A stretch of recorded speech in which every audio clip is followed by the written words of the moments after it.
Hello, how's it going? Happy Wednesday. It's Wednesday, right? So, I'm at my pattern setup, so let me know how it all looks. And we have a lot of details to cover on this because I'm doing a couple of unique things. So, Megan, you're trying to get this pattern. Are you out of the States? Is that why it's not easy for you to get the tea house? I've sewn it a couple times. I really like it. Hi, Louise. Hey, how's it going? It's good to see you guys. Hopefully my air conditioner isn't too loud, so let me know if it is, because I can turn it off. I know, me too, Megan. Hello, Vicky. How's it going? Middle of the week, I got back late last night. I almost tried to make it at 11 a.m. here, but I decided that maybe I would like a little extra time. You're in Missouri. Oh, do you just not have the, I think you can buy it online. I'm not sure. Is it out of print? They may be out of it. I'm not sure.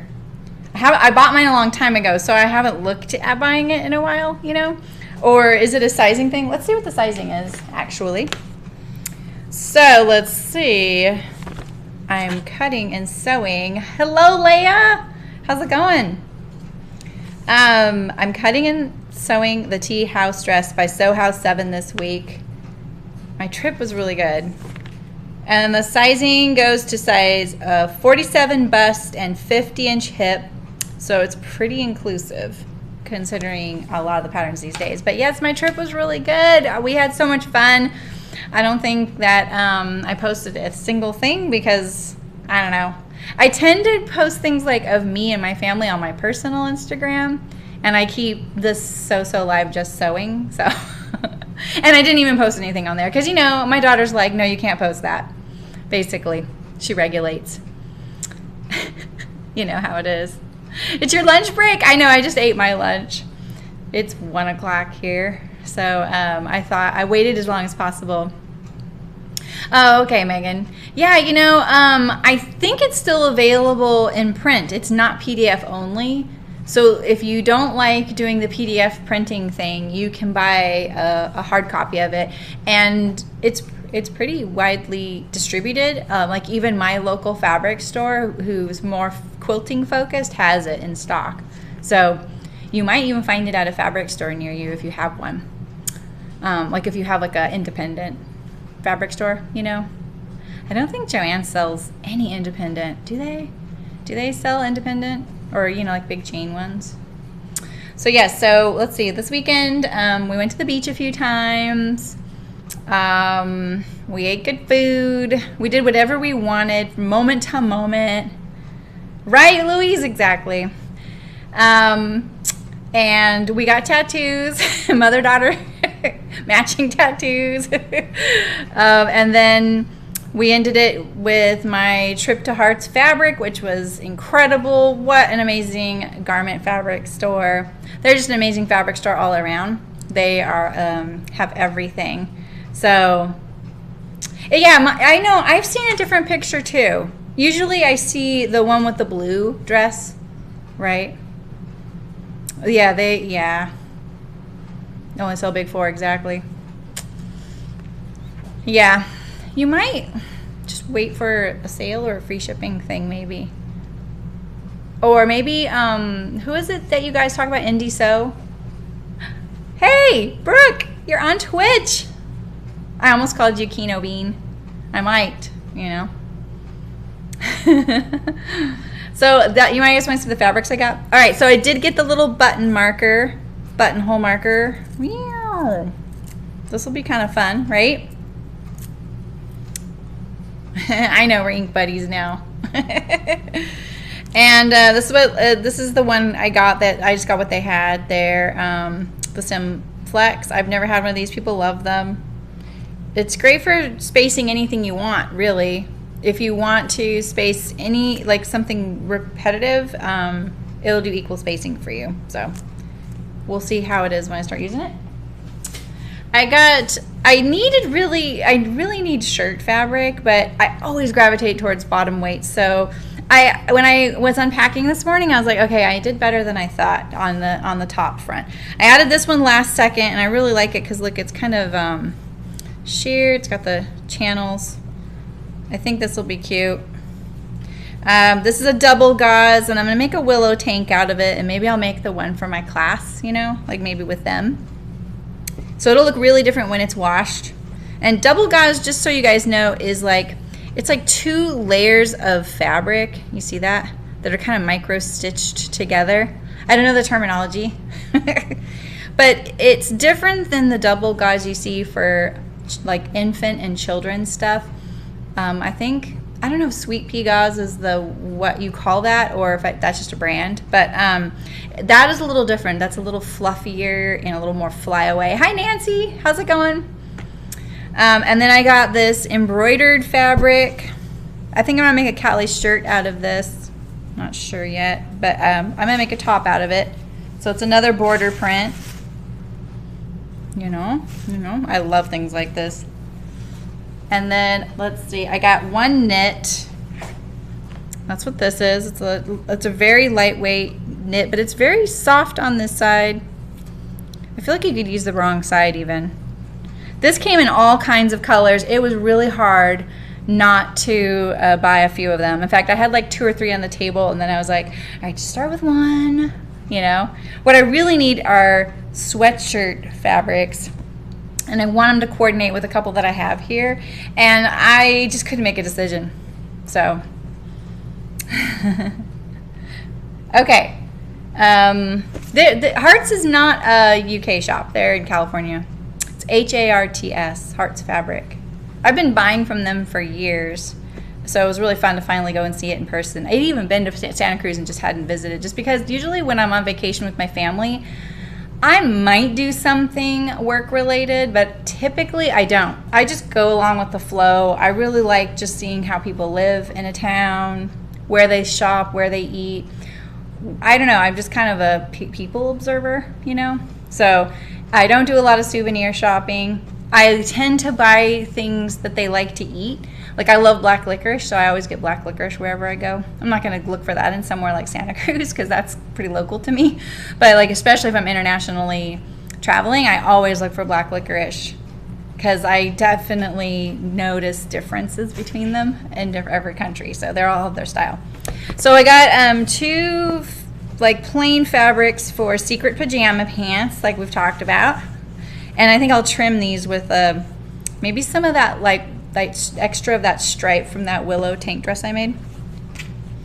This is just like a crunchier chambray. I feel like I already have this fabric. I made the Azara skirt maybe out of it, but I really like it. And then I got these. I was inspired by Nancy because she made the Morgan jeans out of, yeah, right, Nancy? They do have some good selection of everything there. But you made the Morgan jeans, right, out of the cute print. And so I got this cat print. Can you see the little kitties? I'm going to make some crop pants out of this and this. So those are my not so secret pants. Oh, there you go. I'm going to sneeze, I can tell. I'm going to move my mat. There we go. And then my daughter saw this right when she came and picked me up, and she saw this at the checkout. So they even have really fun webbings and things, so I thought I'd show you that. So, yeah, so that's my haul. I could have been there for 3 more hours and bought far more if I wanted. But maybe I should stick with this first and get through my pile.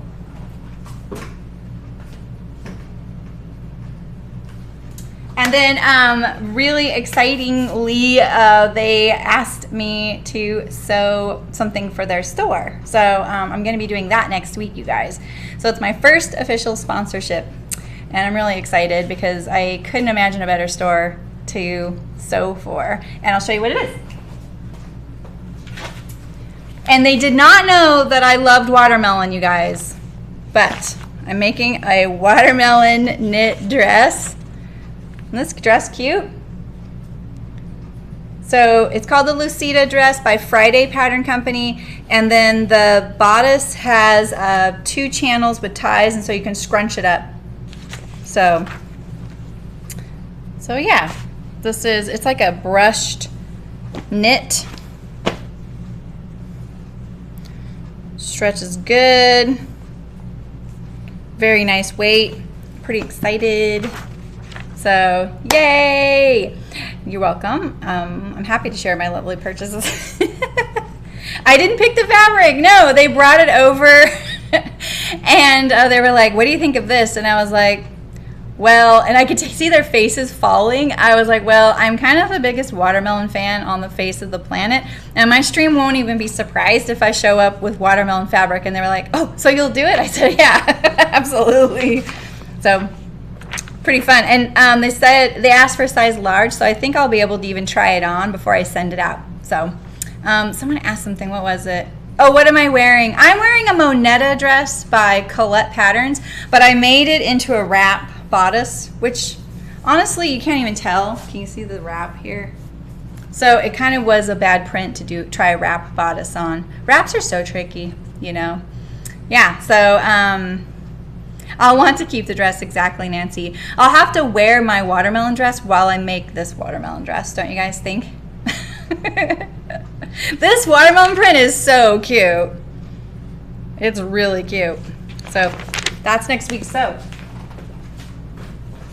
I'll put that there.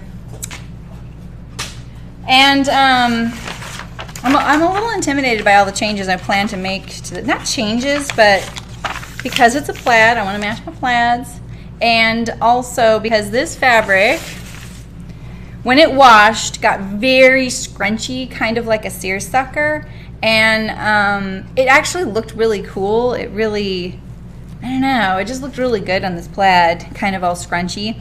And so I decided to measure what it shrank up and add that to the pattern so that when I cut and sew it and wash it, I won't have to iron it. So yeah, I won't forget to wear the I gotta wear a watermelon dress. They'll be like, oh yeah, she really does like watermelon. So yeah, so that was really exciting, and it totally, I was really shy and nervous about it at first, but it all worked out. I'm really glad that they are so friendly and nice there, and so encouraging. Just like seeing them interact with all the customers there and how helpful. They know fabrics really well. I was listening to someone give a tour, and it was really cool. So if you're ever in California and you want to visit, but they sell online, and I think you've seen some of the fabrics so that you can kind of get a good feel of like what they look like online as opposed to real life, and kind of know what to expect. So I feel pretty comfortable shopping online for fabric because I've seen it enough, but I know that makes a lot of people nervous. So, you know, I would definitely haunt Instagram when I'm fabric shopping, you know. So thanks, Louise. I know, right? It is meant to be. It's not easy explaining what I do because I'm not a blogger technically, you know. So explaining what I do is a little different, and I don't know about you guys, but I don't read a lot of blogs. I wish I did, and I don't have anything against them at all. It's just not my thing I think about doing, you know, because I'll see amazing people write topics on amazing things. I'm like, oh, I'm gonna go check that out. I'll even bookmark it, and I'll totally forget. It's just not something I do. So I think that there's people out there like me that don't do that, and this format works really well for them as well, you know. But you know, just getting the word out, and then letting people try it, because it's different than what you think it's gonna be, right? I mean, you guys can all attest to that probably. So here's my big old messy pile of pattern pieces.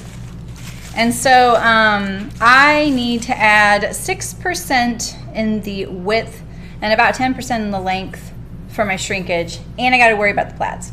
So I'm not going to remake all my pattern pieces. More like I'm going to more treat this like grading up a size, because if I looked at it, it's shrinking less than a ½ inch over 12 inches.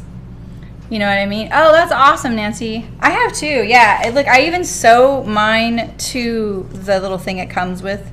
Like, this is my fabric I'm doing today. Oops, there we go. And oh, I forgot to turn off the autofocus. Let's turn that off. We don't like the autofocus. I don't like the autofocus. You guys don't either, right? Let's see. There we go. And look, I got my new cutting mat. Isn't this great? I'm so excited.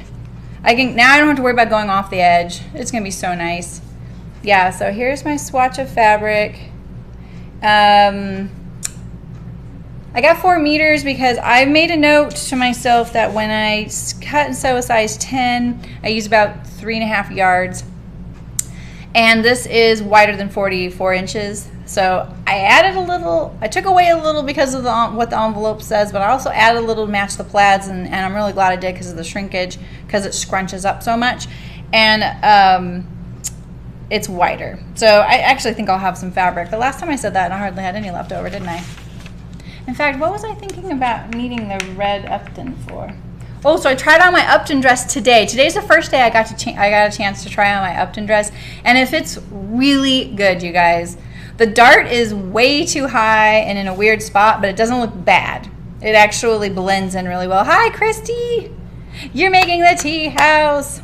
Yay. I did order a custom size cutting mat, Louise. So it's like buying a one that was 4x8 because they have to cut one down. And I am so glad I did. I had qualms about it. Like, I was thinking, oh man, like what an extravagant thing. I'm so glad I did it. And then underneath it has the, if you look at my stories on Instagram, you'll see I lift it up. It's a piece of vinyl underneath that's showing the grid, which I like because my other one has it printed on there and it's just flaking off. If you put a piece of tape on it, it just falls off. Same company, so they must have decided to get away from the printing of it and do this. So I'm really happy. I want to say it was about $80, but that could be way off. I don't remember, because plus I had placed shipping. And so what I did was this morning I unwrapped it and it was a little curly. So I set it in the sun for like 5 minutes flat, and that totally did the trick. And then I brought it in and set it on the table. And so the little mat with the grid, it has little adhesive tabs. Nothing really, you know, over the top. Hi, Thea. Welcome. And it hooks, the adhesive tab wraps around the corner, so it's on the top of it and underneath it. So it's stuck to my table, but like I said, it's not like really, it's like double stick tape. And it's also stuck to the mat, so it won't slip around, which is really great.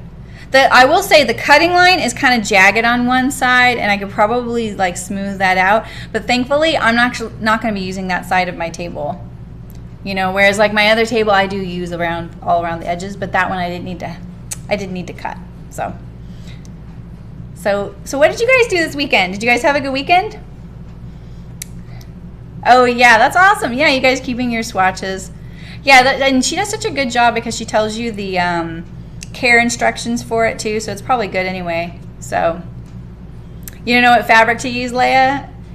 Well, one thing I would say is if you're not matching a print, you might need a lot less than what the envelope states, because I think that this says, let's see, I usually make the shorter dress. So I think I usually make B. These dresses are the same except for the tie. This one has a wide tie that starts from the front waist in this little yoke panel and goes around and then goes to the front. And then this one here has a tunnel in the back waist with a spaghetti strap that comes to the front. Okay. Oh, a printed chambray will be great. Hi, Amanda. You went to your first Sewing Guild meeting? That's cool. I want to do that. It looks like my sewing club's starting back up again this summer, so I'm pretty excited about that. You had a vacation and it rained all week? Oh, yeah, you need a do-over for sure. We got perfect weather in Santa Cruz. I was pretty surprised because when we got there, it was socked in with clouds, and we just kind of laughed. We were like, oh, of course it's like this, you know? So when I've made this, you'll see I wrote down size 10, 2.5 to 3 yards, where the 10 says 4.5 yards. That's quite a bit of a difference. Like usually like a half yard, I kind of understand, but that's quite a bit different. So what I would recommend is get the pattern pieces out, and if you have any fabric around, like 44-inch wide fabric, lay it down and lay the pieces on it, and then that way, and then measure your piece of fabric or measure the length it takes. You're making the short one with the wide belt. Yeah, I like that. That was my first one I made too. I love that one. That's the navy blue one I wear. And then the one I wear that's linen, in that Nanny Eero amazing floral print linen, that one I don't use a belt. I made a belt, I don't use a belt. So, Leia, I would go the linen, not the Kona cotton. The Kona cotton's a little stiff. Yeah, you'll have loads left over, Louise, unless you have a print to match. So, yeah, I got 4 meters. I'm going to have a lot left. Mainly because online sometimes you can't buy increments of yards too. And I was like, okay, plaid, okay, Canada, it's coming far. I can't just rebuy this, you know. Yes, you can make the dress without the string. So I'm going to make mine without the string, in fact. So like I said, like this one has a little spaghetti strap tie with a tunnel. You can leave both off. And then this one has the wide strap. You can leave that off as well. And in fact, I made one with the wide strap that comes from my yoke right here, and then I made another one with the strap not as wide because I ran out of fabric, and I didn't attach it to the dress, so I can wear the tie if I want, but I don't have to. You can always add a tie later, right? You know, I'm really loving wearing this dress with no tie, and I would really like to kind of taper it in the back a little bit so that. But the more I wear it, I'm thinking I might not need to, especially with this being scrunchy. So I'm just going to leave that. I'm not going to deal with any sizing things. This dress fits really well. It's pretty loose. The sizing is pretty good. You know, it goes up to 47-inch bust and a 50-inch hip. You know, it's not quite there. It's missing about 6 sizes. But you know, it's kind of it's working its way that way. It is a very loose dress, but that doesn't mean it's, you know, you can just make the biggest size and it'll fit a couple sizes larger than that, unless you like it really snug, you know.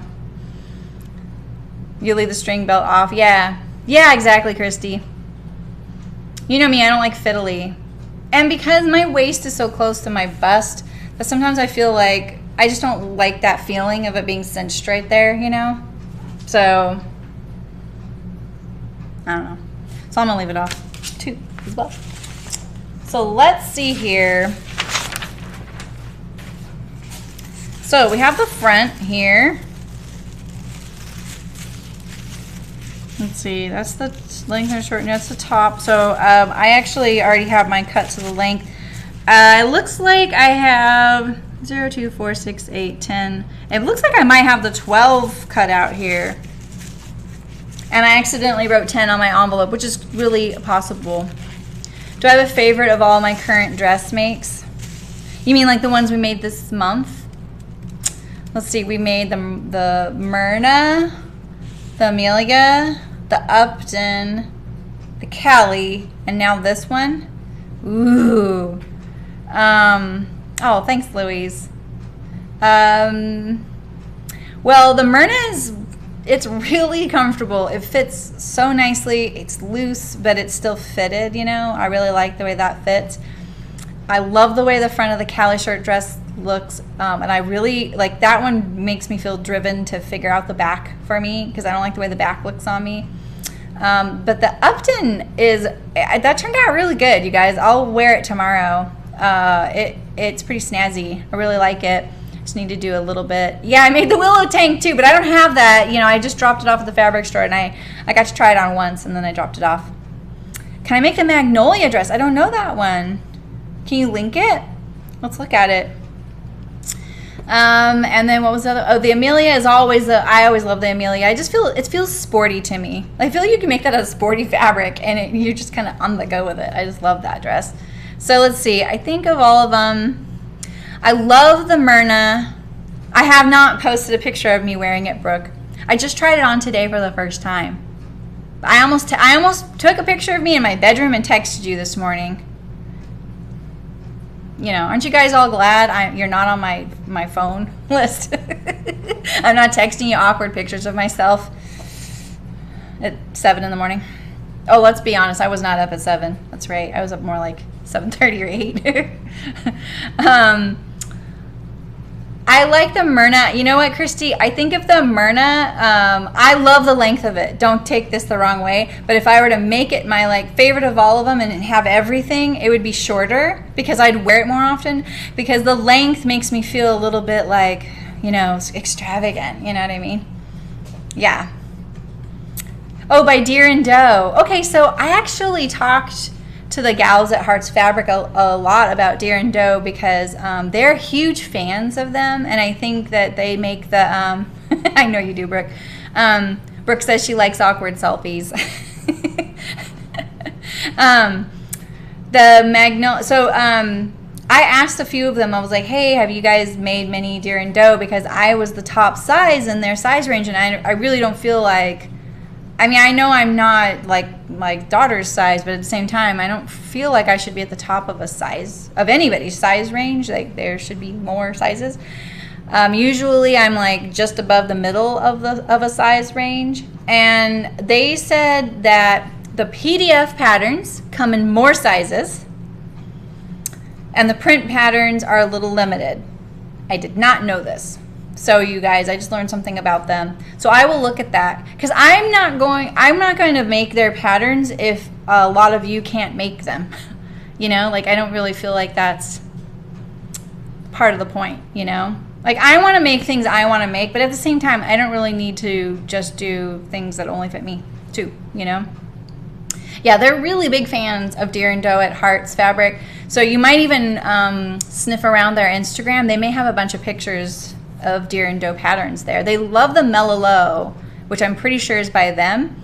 And they almost sent me home with one. I was pretty excited about that. So maybe they'll let me make one of those someday. I don't know. Let's see how I do with the knit dress. Of course, my serger's the one being a punk right now. So hopefully I'll be able to. They say I don't need a cover stitch for it. So, so there's a cardamom. You have the cardamom. Okay. The magnolia and the cardamom. I've made the Azara, but that's it. That was my first time with a Deer and Doe pattern, and it was in my needle sharp box, which is great, right? You get to try out new patterns. I'm getting culottes from them soon too, from Needle Sharp, not from Deer and Doe. Yeah, right. You gotta do a new printer. Yeah, you know, because they were just like, oh, just print it and tape it together, and I was like, oh, please don't make me do that. I don't want to do that. Oh, really? Oh, really, Louise? That's cool. What were they suggesting? So Louise says, that's very interesting. Okay, Jeremy, there was an interesting comment sent in the Love to Sew podcast on this week's podcast about sizing and what to call the larger range, and she thought of me because I've been bringing that up a lot, you know? Oh, the Chardonnay skirt by Deer and Doe? Okay, I haven't looked at that either. I really don't know their patterns very well. Too many patterns, so little time. Yo. You feel me? Yeah. If I wasn't here streaming, I'd probably make the same 6 patterns over and over. So it's good I'm kind of, you know, branching out. Should we start cutting? I'm procrastinating right now because I'm a little nervous. I'm a little nervous because I got to add the shrinkage and I got to match my plaids. So maybe I will do the cuffs and the little yoke. I'm going to do those on the bias. True that. Yeah. You hear me? Let's see. So the facings are on this aren't really facings because they're external, so they're more of a yoke. Well, Christy, it's not that it's out of vogue. It's that, like, for me, I don't know. Like, I am not in that size range, and I have been bringing up that I hope that the pattern companies listen to the community that they're designing that size range for what they want to call that size range, because personally, I wouldn't label it. I wouldn't label the size range anything. I would just call it by its numbers. So if it's 18 to 26, I would say, oh, it's available in 0 to 18 and 18 to 26. That's what I would say. Because that's what it is, and I don't really feel like you need to call it. Because technically, why couldn't that still be called Missy? You know, so But at the same time, I understand that it being very clear that these sizes are offered in inclusive sizes is also really important. And because the world has gotten used to the words plus size and curvy, that maybe having that language present is helpful to that community. So I don't have a vote in this. I just really want it to be a conversation, and I really want them to listen to that community and label it the way they want. But if I had an input, I would just say, call it by the numbers, you know? Yeah, exactly, Louise. Yeah, there's always a question. And I don't really feel like it should be a question. I think it should just be the sizes, you know? Yeah, and but then that can also be an issue, because sometimes people don't want it to be, because, you know, a size 20 could be 3 different bust sizes, right? So you have to be careful with that too, because we all know that if we buy a size 8 in that company ready to wear, and an 8 from that company, and an 8 from that company, they can fit all differently. Some will be too big, some will fit, and some will be too small. So there's also that thing. I love numbers, and I believe in numbers, and but I know it really makes people nervous to say, oh, my bust size is, and put the number out there. On the other side, what I would say to that is, making it normal is more important, but that's not up to them. That's not their burden to have to make it normal, you know? So like in Europe, a lot of the European sizes is like, you go by your bust size. So, I would ask for a 38, you know? So, yeah. Labels cause a lot of prejudice, exactly. Well, and the fact that it's like, why can't it just be normal? The average size is size 18 right now, or 20. So the average size is actually in that size range. So labeling them differently is kind of disrespectful, you know? Right, Nancy? Yeah, exactly. We got into sewing clothes for ourselves because it's hard to find clothes that fit us. Hi, Cass. Yeah. Yeah, exactly. Yeah, because you can't tell. Because one company, like Deer and Doe, who knows what they have, like what their sizes are, right? Or any company, right? Maybe a company that fits on the slim size, they might consider 18 curvy. You never know. Oh, that's great, Louise. I'm glad to hear that's one in the survey. I didn't take the survey because it's not my decision, you know. Yeah, right, Christy? I know. I love this kind of conversation. I love having it because I don't feel, I'm not swayed or like I'm not tied to anything. But people are very uncomfortable with this conversation.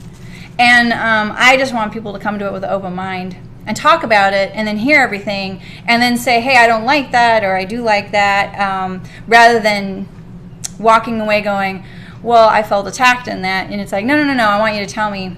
Let's talk about it. Change how I think. School me. I want to understand, you know. Because I may have the wrong language as a person who is not in that size range. I may be using the wrong language. So, and I have been in this industry since I was 18 years old when I was my daughter's size, you know. And curvy and plus barely existed, you guys. You know, there was that one store at the mall that sold, you know, clothes for that size segment. And hopefully they liked that style of clothes, you know. So, oh, good. I'm glad you told me that, Louise. I'm really glad to hear that. Yeah, it's a good question. So, I'm really glad that they're asking that. Yeah.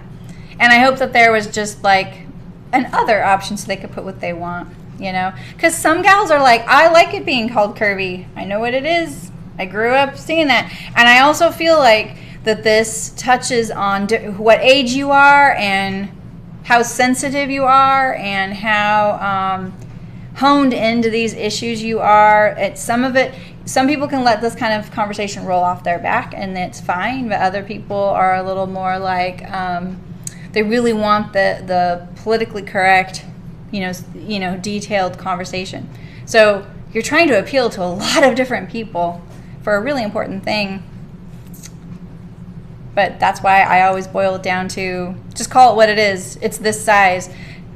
And then that can be the issue, but that's the problem, is that can be an issue because it's like, oh, I don't want to be called that because a size 20 can mean lots of things. A size 26 might not make it to the size I want it, so I don't know.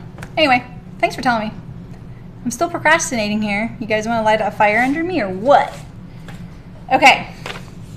I don't think I need to know anything here. So like I was saying, this piece right here is on the top of the garment, so it shows.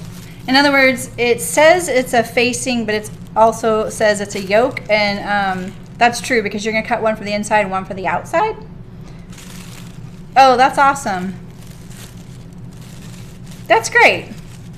Yeah, it's funny because I know the gal who owns Cashmere, she just had a baby. And I've been wanting to see what she thinks about some of this stuff, but she's probably just so busy being a mom that, and I'm not like looking at vlogs or anything like that, so she might be talking about this. I've been kind of curious what because I feel like she's kind of a person of influence at this point, being pretty much the only dedicated pattern company that caters to that size range, so. And that's a lot of pressure to put on her. She's like, wait, all this important conversation is happening and I have a newborn. You know, like I'd be kind of like, oh, yo, I'm out. I got other stuff to deal with right now. Okay. So at least the good news is these are big pattern pieces so that when I do my grading, it actually covers a lot. There's no set-in sleeve, so I don't have to, oh, good, Nancy, I'm glad. Did you hear, Nancy, though, that I am adding a little bit of extra for shrinkage because I'm going to let it shrink up in the wash and wrinkles? So just cut it out normal. You don't have to do this kooky thing. Plus, I'm matching plaids. So, luckily, the only piece, I think... Oh, no, this one's on the fold. Well, poo. Okay. I was going to say, I was pretty excited that I thought this and the facings were the only ones on the fold, because when you're matching plaids, cutting on the fold is not the greatest idea. Oh, I didn't see she had a new pattern. What? How did she have time for that? No, Louise, I know. I got back in really late last night, and I was going to try and do it by 11 today, but then, you know, one of my cameras was missing when I got here, and then I was on live chat for a while for my other computer. Technology, man. Okay, so I have lots of fabric here. I've got it all like layered like this on the side of the table. Remember I told you about doing that? So here's my stack of fabric, and I can just layer it off like this, you know? So I have it sitting here. But I'm also going to open it up, because I'm doing the plaid, and I love having a big table. Let's start with the back, since it's one piece. I'm gonna get some of this out of the way here.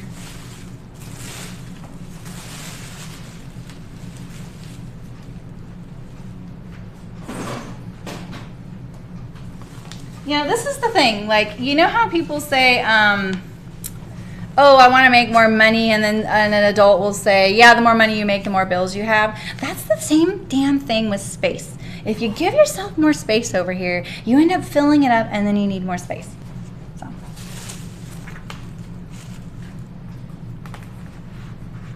All right, where's my mouse? Oh, here it is, okay. All right, everybody over there.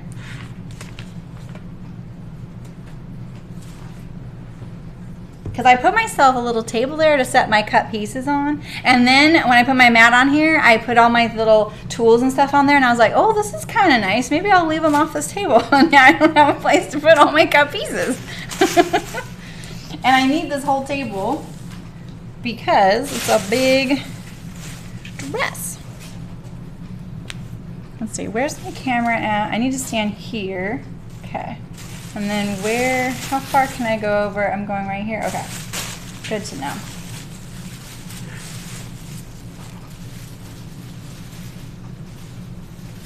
Ooh, it's windy over here.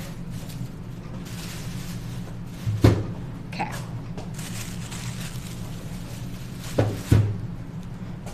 They're gonna blow away. I have my air conditioning on for the first time.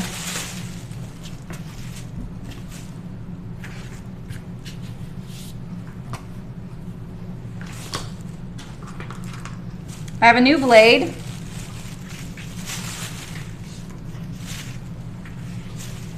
Leave the pins out of this time.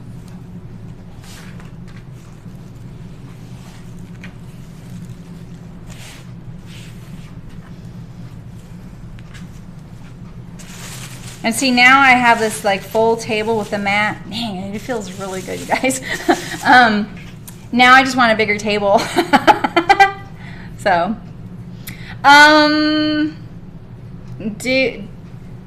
this is the wrinkle one. Yes, exactly. Do I usually rip my wovens to find the grain line? No, I can see them. I can feel it. And on a yarn dye, it's really obvious because that is the grain line, cross grain, length grain. So I don't have to worry about it. Yeah, exactly, Louise. Yeah, like at home, I'm pretty small footprint in a way, like, but here, like, my clothes are at my house and I eat there and I sleep there. But mostly everything I own is here, it's kind of funny. I'm always for a small house. Okay, so lucky for me, this plaid, I could cut it this way or this way, which is great. I can't cut it this way or this way. Like I can't cut this piece like this and then another piece like this and hope they'll match because this isn't a square, it's a rectangle. That's my first indication that this is not the same distance between these two as it is between these two. If that makes sense, right? Not that you would do that, but if you were desperate, it's good to know, So let's see. I'm going to line this up on a plaid.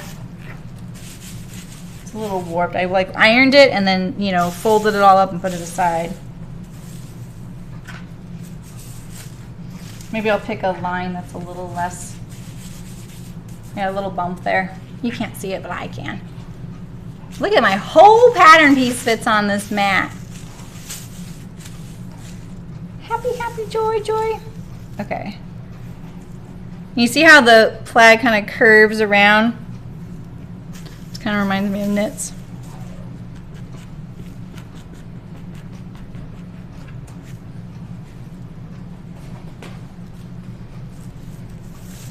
I'm going to put it in the middle. I'm going to try and make sure.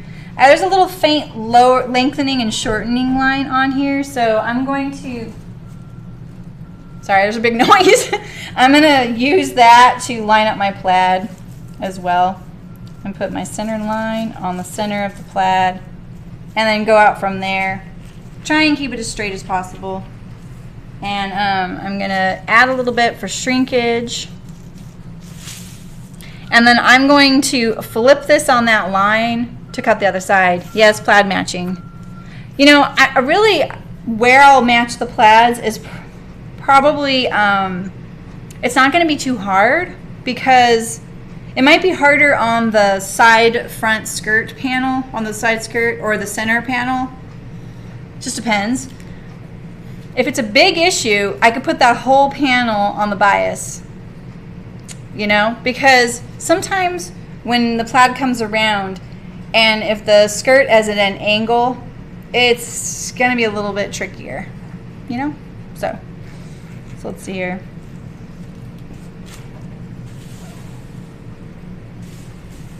I think I have enough right here. I also toyed with the idea of leaving the hem frayed because the frayed edge is really nice. Did you see that? So I need more weights.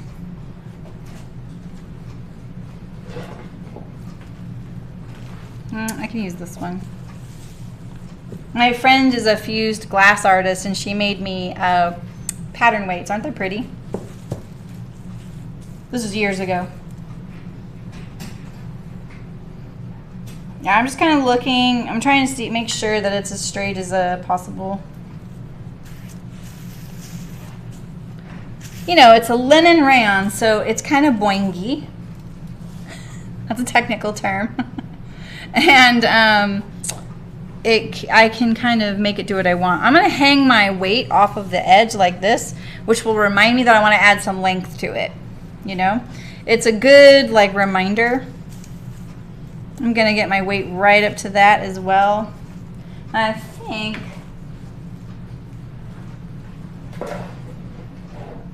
I'll put one right here too so that I don't accidentally start going down the center back, because that would be unfortunate. I would sew a line of stitching, Louise, to make sure that it would stop fraying. Just you know, like sew that line of stitching and then fray up to it. But you know, because this skirt is like, it barely has a curve on the hem, so I still could do that, you know. So, all right, so I'm going to add a little bit of shrinkage, and I'm just going to use my ruler and add. I think I'm going to add about 1/4 of an inch here. The way I'm deciding this is more that I'm doing it proportional. So in other words, this is kind of a crash course in adding shrinkage, because there's never enough space. Exactly. I do have cute carts. They're at my sewing table. I should bring one over here. So when you are when you're grading a pattern and you're adding shrinkage, you do it proportional. So say you want the overall dress to grow 1.5 inches between sizes. You would not add all that 1.5 inches at the bottom of the dress. That's where a lot of new graders go wrong, because it's the easiest thing to do, right? They're like, oh, it'll be fine. But the thing is, you need to break it up. You need to evenly distribute the grade, especially because you wouldn't want to do that to the armhole. You need the sleeve to definitely fit right and the grade to be right. There's an art to grading. Thanks, Nancy. I know, I hardly ever use them because there's not a handle on them, and they're not very heavy, but they work really great. So, so what you can do is, like, so I'm adding about 6% in width, and it's also about 5/8 of an inch over 12 inches. I just know that because what I did was, before I ironed my fabric, I measured a 12 by 12 square a few different places on my fabric, and then I ironed it, and then measured those places and came up with that. And it was pretty consistent. So this right here is about 15 inches. So I need to add about 3/4 of an inch to the width of this whole piece right here, but only probably about 5/8 to the width of this part right here. Does that make sense? So let's see here. I'm barely going to get it here. I didn't really allow myself enough, but I have enough there. And I'm going to leave this curve right here for now. I'm going to look at it here, and then I'm going to blend it. I'm going to use this piece for the front. Now, this is not an official way to do this, so, but it's pretty darn close without making new pattern pieces. This is what I would do if you guys weren't watching.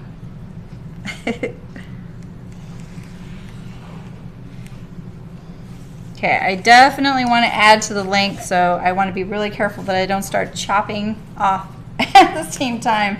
So I'm going to kind of blend this in. Now remember, this doesn't have a set-in sleeve.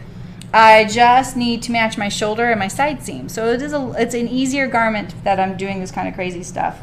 I think I'll add just like a smidge to the sleeve circumference here. And I'm going to blend this in like that. All right, let's look at notches. I'm not going to worry about these notches. The pockets are patch pockets that go on the front panel right here. You just top stitch them on, and then you treat that piece as usual, so you don't have to really worry about it too much. All right, so now we're going to mark my center right there. I don't need that notch.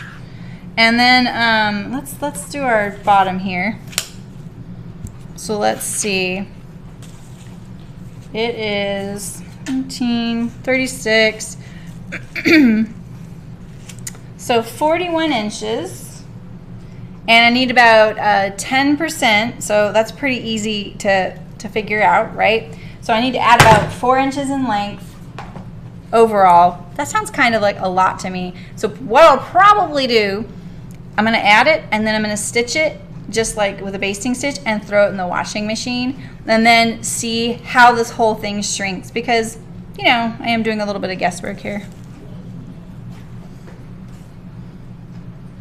So let's see. I'm actually just going to cut it straight on one of these lines.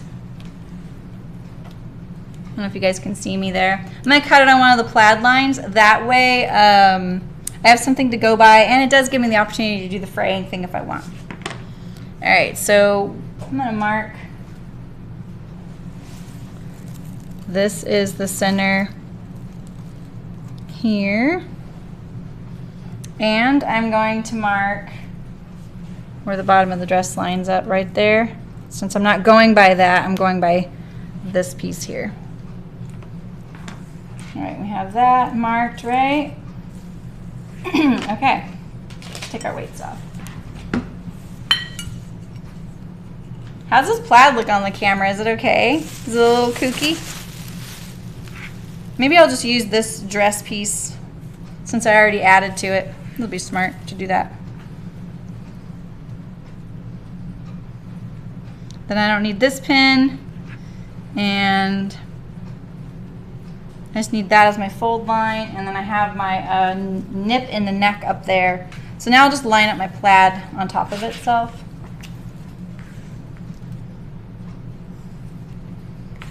So how was your guild meeting? Oh, bye, Christy. Have a good day at work. Maybe we'll see you tomorrow when you're stealing away. All right, so I'm folding it along this plaid line here.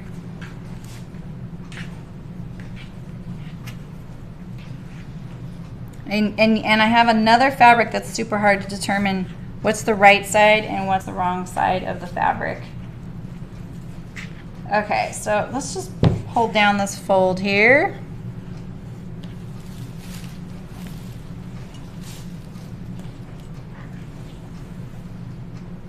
Let's start at one end here.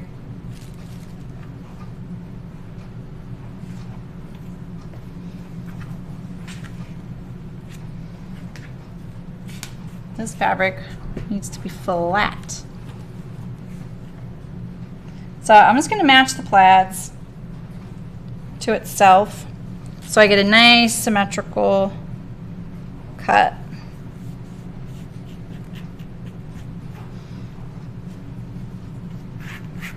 All right.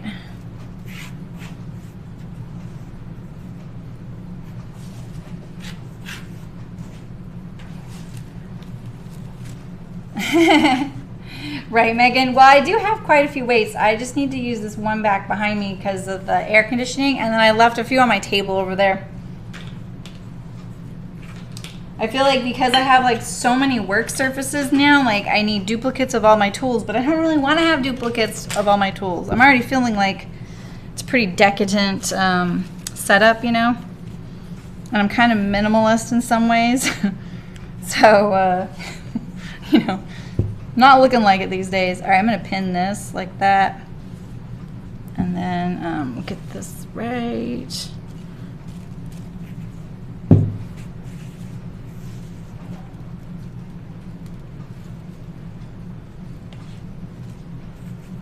All right. This definitely looks different than my others. Very different.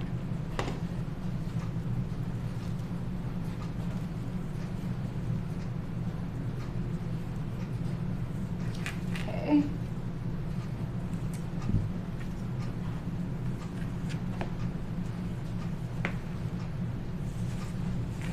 All right. It's pretty good, huh?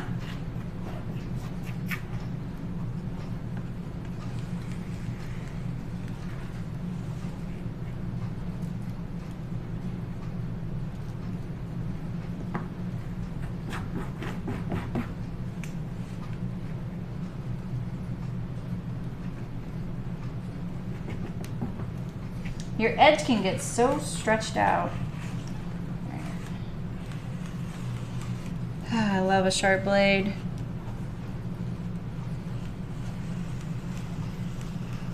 I'm trying not to cut my dress. I can't see it. It's blending in so good. Look at that. I just cut a little bit. It's probably more obvious on your side how it's lining up than my angle looking at it like this. Let's get rid of these.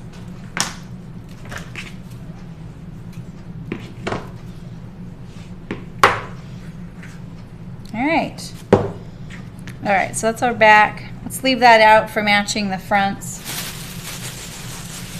Put my pattern piece away. I'm always doing that.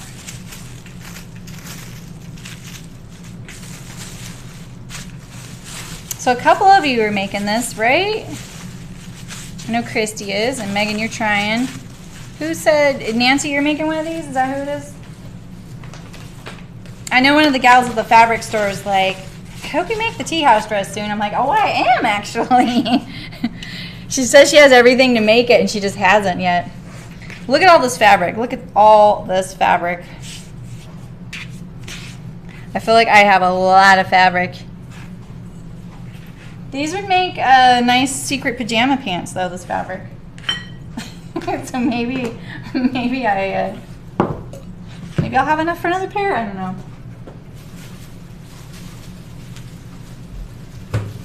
Okay, so here's my front, but it's not the center front, it's the side front right here.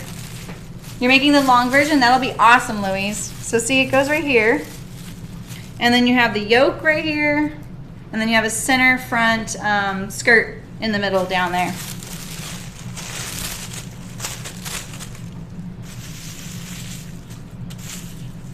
Dang, I can almost get... So you gotta pay attention to this grain line right here. You see that? And then it swings out because you have a skirt piece right here and your yoke right here. My pattern's getting a little tired. Let's see if I can find some tape. Here we go.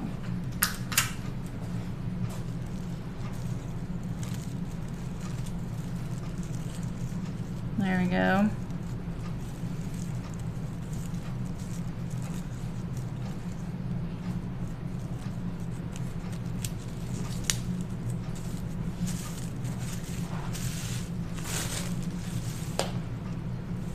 All right, let's cut one, and then I'll use it to cut the other one.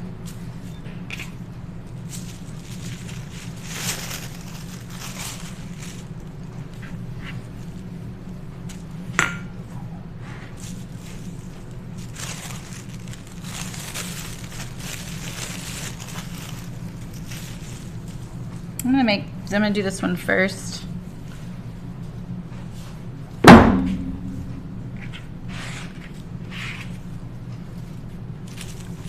All right, so I'm gonna match my plaids.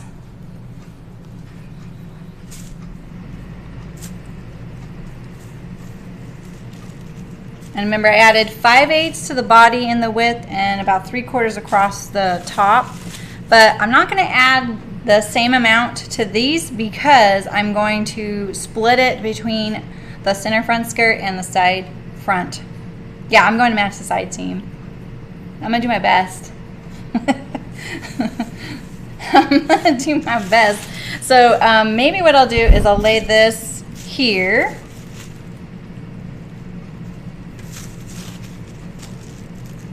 There's probably easier ways to do it than how I'm about to, but hey. I sometimes just focus on what's logical.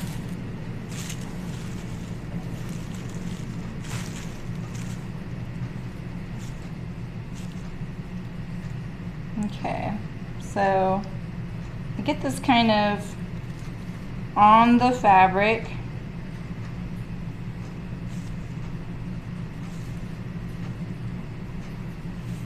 Like that. And then I'm going to lay my pattern piece where this is at. Kind of like that. So remember, my pattern piece is a little bit on the inside, this particular one. So yeah, you can see Yeah, it's the same angle. Never mind. I was a little worried it wasn't the same angle of the side seam, and that would have been a little tricky. Okay, so because usually your front is a lower shoulder line than the back. So I know it's really common to see that if you lay the front on top of the back, the shoulder seams line up at the top, but really the front should be lower than the back. And so when you are focusing on matching plaids, you should focus on the side seam and lining it up at the armhole, side seam, juncture, right there, because it's most likely why you never see people match the shoulders, because it's a little tricky to do that unless it's a really small check and you might get lucky, you know. But you can see here, this is my front and this is my back. See, so it's quite a bit taller. When it's split right down the middle, it's more akin to what most people have always called a kimono pattern style, like the sleeve style. They're working on coming up with a new name for that, for the kimono pattern, so, or the pattern style. All right, so let's back this off a little bit like this. I think I lost a little bit on this one here. All right, so let's match this up. I think what I'm going to use is use the back as my template to cut the front for the side seam.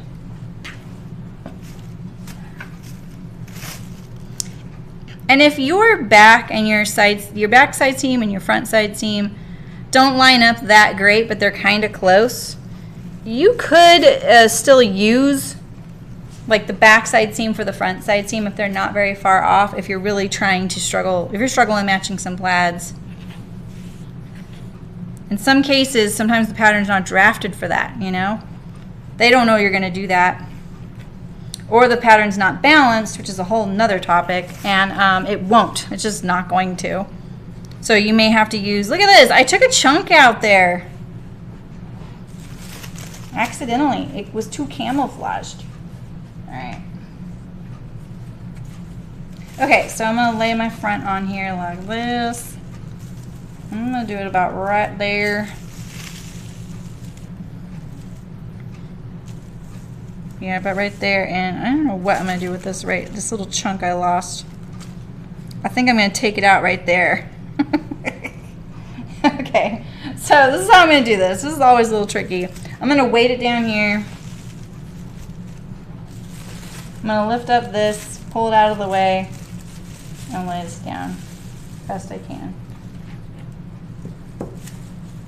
Okay.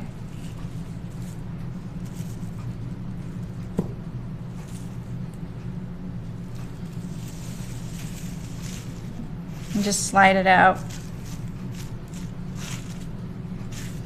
Now if you want to double check, you can line up your seam on the seam line, so you would overlap it, double the seam allowance. And I know that sounds really confusing, but what I'm trying to say is if the seam allowance is 5/8 of an inch, you have your seam line is 5/8 of an inch from this cut edge, right? So it's about right here. And this one, same thing. You would line those up on the seam allowance, which ends up being about 1.25 inches overlapped, and then that's how you can double check your seams. Your plaid matching, sorry. So, let's see here.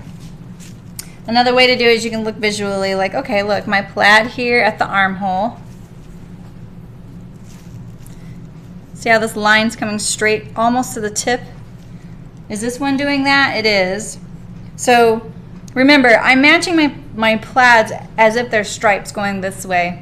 I'm not gonna go to the degree of matching so that the plaid looks like a perfect seamless repeat going around my body. You could do that. You and I don't really have the kind of patience and time to sit here probably and do that kind of math right now. I hate to say it this way, but it's not that important. It's just crazy making stuff. And I've worked for people that do that. So don't go down that rabbit hole. Treat your plaids like stripes and look at it that way. So, you know, if I were to sew this, is this stripe matching here? You know? Okay? None of that crazy rabbit hole stuff. You have time, you have a life, you know?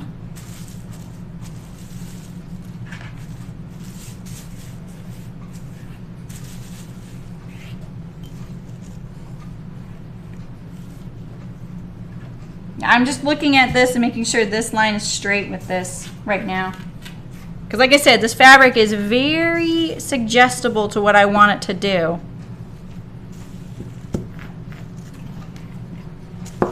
It's a linen rayon, so it's very it's not very firm in its structure. But this stuff feels so good. It's so lightweight. I'm into it. Okay, I can't tell if I'm feeling a wrinkle right here, just a little bump. So I'm just looking at my line here.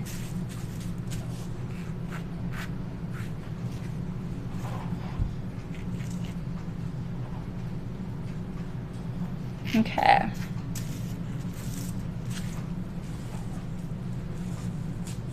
All right, I'm gonna add a little bit. Like I said, I'm adding 1/4 inch up here. And I'm only gonna add my little bit of shrinkage to the outside of the garment. Oh, I know, right, Louise? Especially when you start sewing, you really start noticing how ready to wear doesn't match. Or it'll match on the front, but not the back. Like my friend likes to call a coffin sweater. All right, so I already moved this out a little bit. And remember, I'm going to split the difference between my front and my center front. Could this be more accurate? Probably. I'm not going to sweat it. You know, worst case scenario, I have to iron my dress. I almost cut that right there. And I don't mind ironing. I just thought I really liked the way this looked wrinkly. Yeah, right, Nancy? It totally is. Hi, Rachel. Nice. You got to go out for dinner or something? That's nice.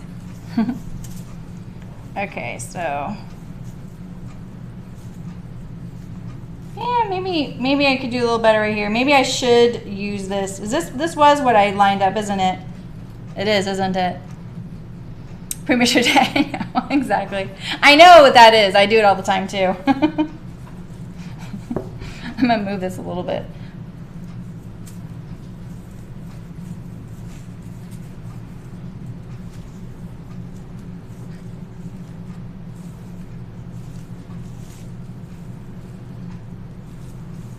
Yeah, I'm gonna move this a little bit.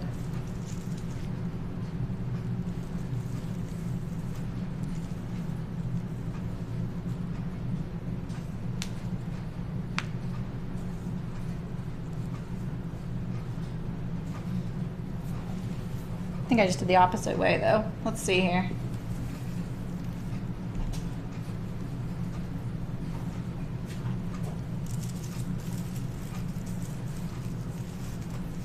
Yeah, I did the opposite way. Okay. Yeah, so let's see. I didn't get that very good. Did I stop right there? Okay, good. Stop right there. Now I kind of want to add to that side.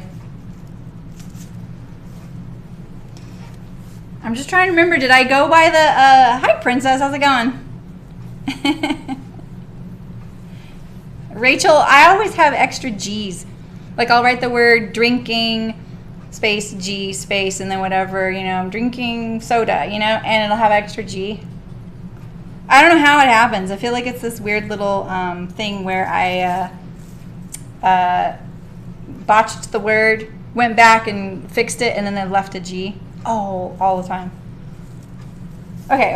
I'm getting a little sidetracked here. All right. Okay, so here is my side seam here. See, it looks good like that. It's not matching like that. So I'm gonna move this down. I'm gonna move it down a little bit. I may even need to recut this. Ooh. I think I do need to recut this. I think I lost my spot when I moved it. Let's see, can I reclaim this? We know I have a lot of fabric at least. Let's see here.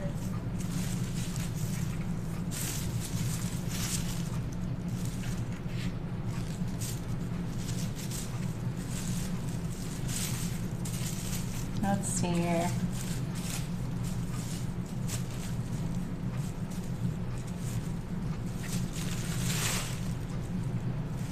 Well, I think that's what I'll do. I will add it to the front and then cut two with this one. I'll go like this. Oh, no, no, no, no. I'm not going to do that. I'm actually going to reposition it. I want to make sure. So let's just move this like this. And let's see, do I even have enough over here? I might not.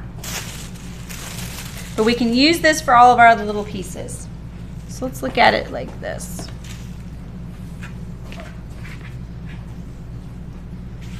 How's it going, Princess?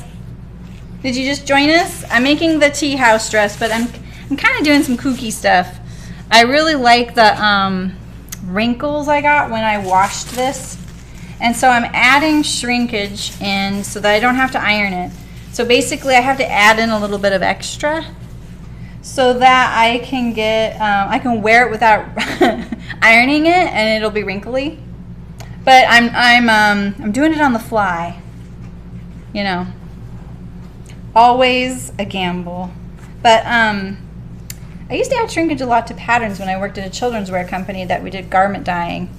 And I don't really want to draft the pieces, and plus I got in late last night, so I didn't have time. So I thought, I'm just going to do this on the fly, but I'm also trying to match my plaids. So let's look at this again. If this is going to go here, more like here.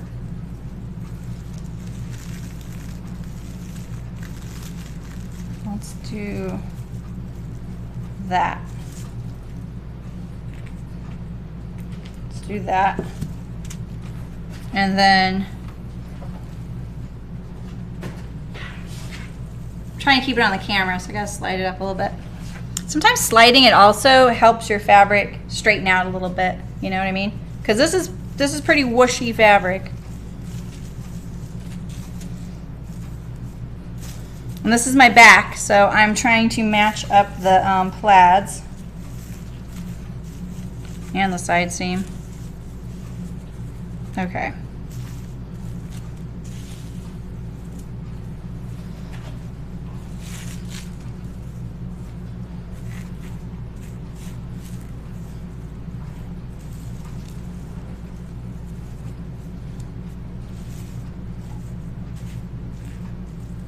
That looks a little better, don't you guys think? I'm gonna drop this a little bit, like that. So let's see, drop this a little bit. And I'm gonna use this as my side seam template. And then I'm gonna pick it up and continue on with the shoulder and armhole, you know? I don't know, Amanda. This is a bit on the fly. But you've probably learned enough that I do this kind of often. I do what I want. I can see my plaids kind of doing this. This piece is kind of doing this because it's, you know, when you iron it, definitely you can do a better job in some places than others. All right, so I'm going to go by, so here's my front under there. I'm going to go by this back just on this edge here. And then I'm going to lift it up.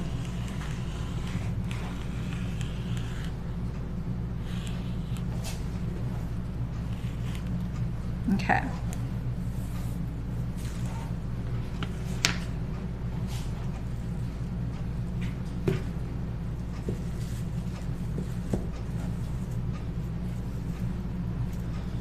Really, I was thinking, like, when I was ironing it, like, wow, this dress is going to be really great, but it's going to take me a while to iron it every time. And then I was like, well, what if I didn't have to iron it? What would that take? And what would that look like? Would I like the fabric? And it kind of reminded me of I want to say seersucker, but it's not quite seersucker. All right, so let's add, I'm going to add about 1/4 inch up here because I'm evenly distributing this so-called shrinkage. I'm not going to add any at this neckline. Remember, my yoke has to fit this piece right here. So the less I change it, kind of the better.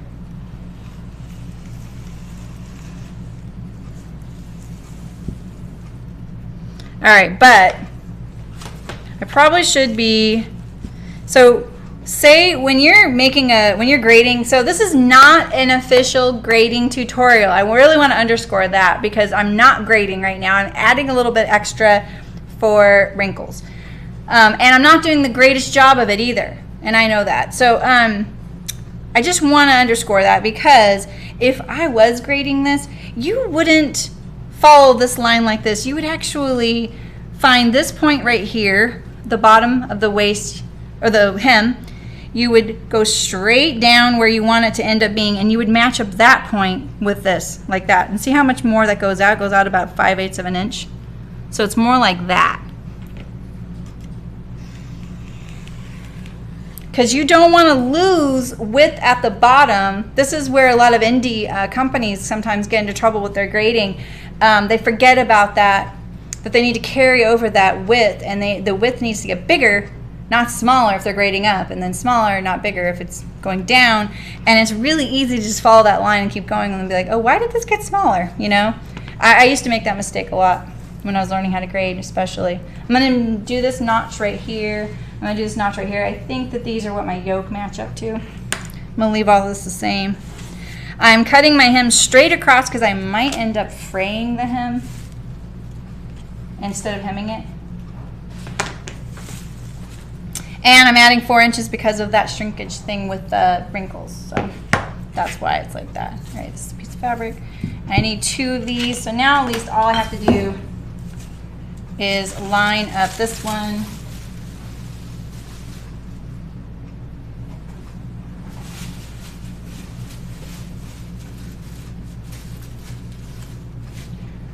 Obviously, the air conditioner is working really good over there. Okay, here's my back. I'm going to set that aside. And I'm going to pull out my fabric and match my front.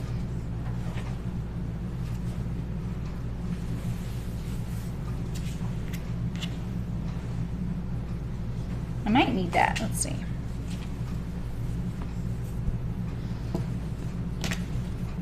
I mean, worst case scenario, I don't add enough shrinkage for my wrinkles, and I either have to iron it and then take in the dress a little bit, or I iron it, not so great, you know.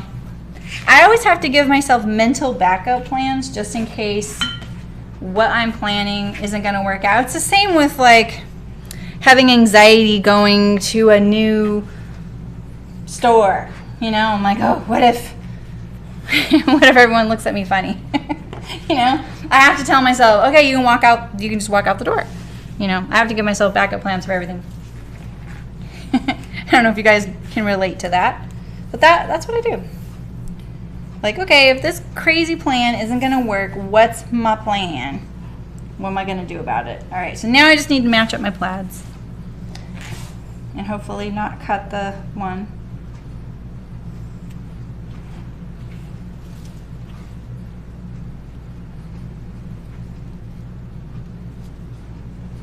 All right, let's do one more repeat down.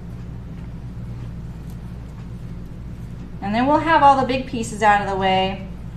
We'll just have the little fussy ones. I think what I'm going to do is cut the yoke on the bias, and I'm trying to decide whether I'm going to cut the center front skirt on the bias as well. And that's only because I'm not sure if matching the plaids is going to work out. And if it doesn't, that's my backup plan. You know what I mean? So, because I don't want it to look bad. Like, sometimes not matching your plaids isn't noticeable, and sometimes it looks worse than it should. You guys know what I mean, I'm sure.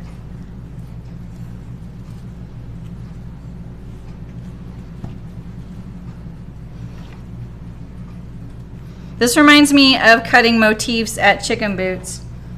you get really good at looking underneath and matching up the little, you know, all the heads of the lions or the whales or whatever the heck you're centering. I have a nice little wrinkle here that's kind of annoying because it's less accurate than. I wish I would have noticed it before I started cutting. All right, so let's get this pretty good. Watch, the plaid matching won't even matter when it's all wrinkled up, you know? Or you mean the backup plan thing? Is that what you say same about, Amanda? Yeah, you know, anything that, it's a self-soothing thing. Okay, where's my line? I can barely see this dress.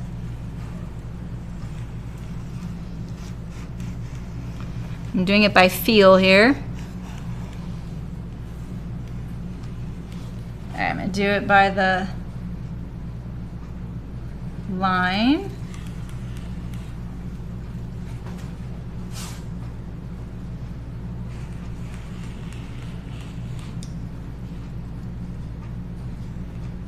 Okay, this is kind of a curve here. This is the center front. I thought all of a sudden I was on the sleeve and I was like, wait, I've already cut the sleeve. Okay, voila. All right, and don't I have a notch? Notch. Oof, so loosey-goosey.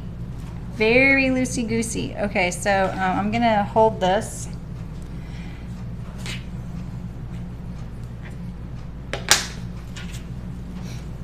All right, look at all this fabric, you guys. Oodles. I'm gonna do my back.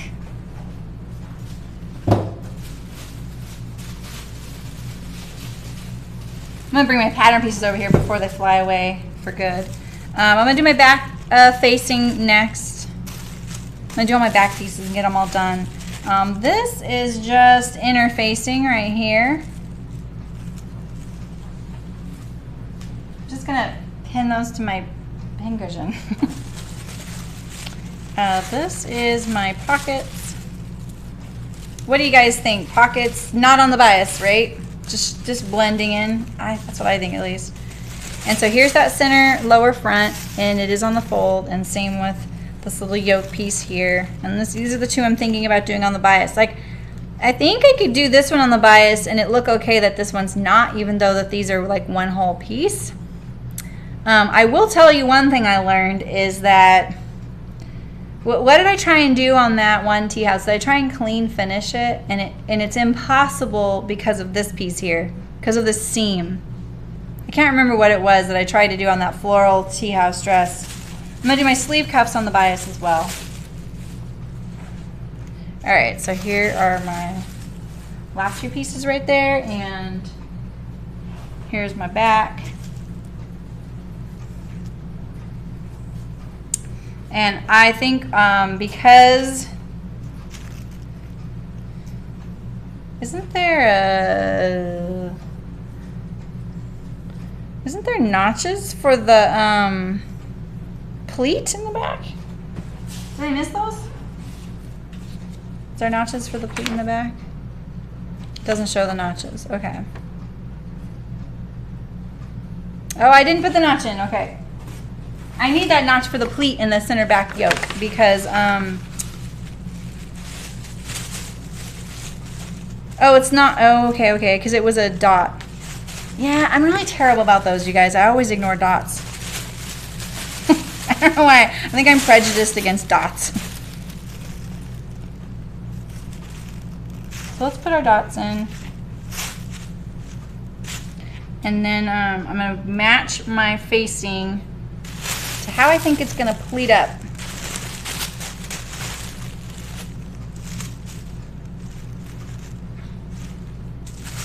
All right, you guys are so quiet.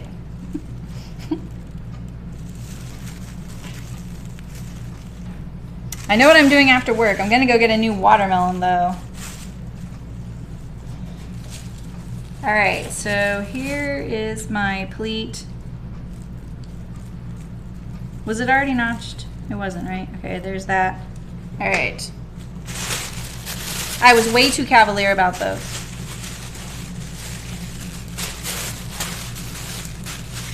All right, and then here.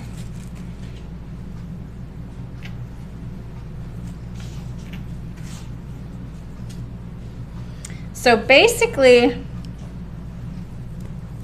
you see this little notch right here? That is where I'm going to pleat. So if I do an inverted pleat, it's going to look like this, okay? If I do a box pleat, it's going to look like this. So you can match your yoke facing if you're using some like a pattern that you're trying to match two different ways.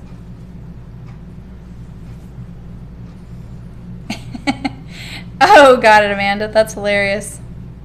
At least you're not driving. My daughter and I could not believe the number of people on their phones when we were driving home last night. It was sad. And that was in the car on the freeway. All right, so I think I like this.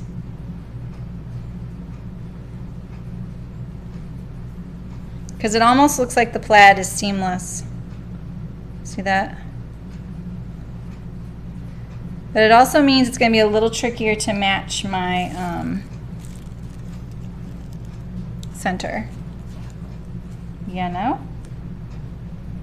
I'm going to match it in the center of this fabric just because look at that. It kind of pleats to the same point. You see, this is the center and like this is the center. This is the end of my pleat right here.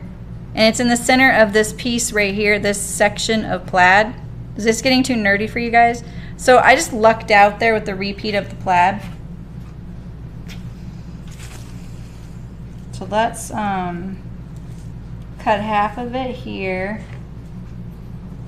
And I made my shoulder a little bit bigger. I have enough fabric that if I, get into a little bit of trouble with this whole pattern matching shrinkage thingy, I can recut this, I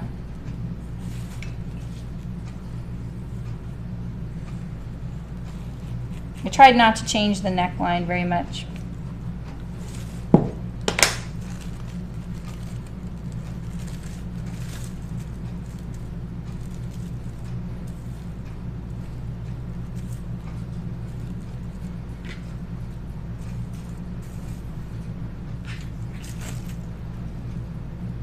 I might use this, it'll be easier.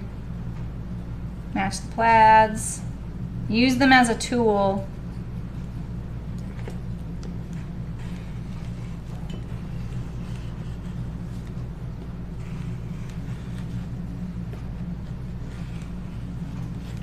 Okay. And I need two.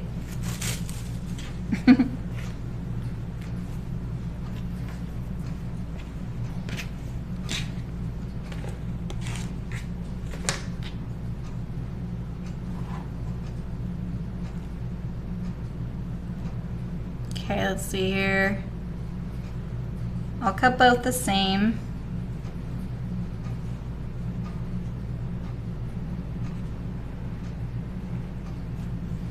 All right.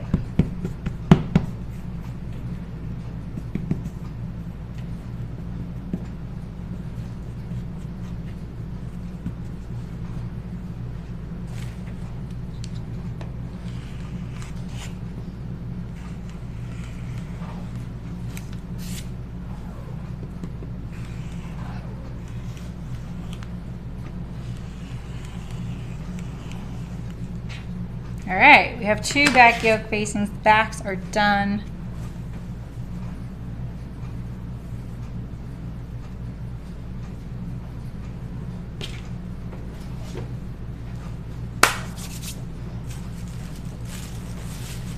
Put my pieces away.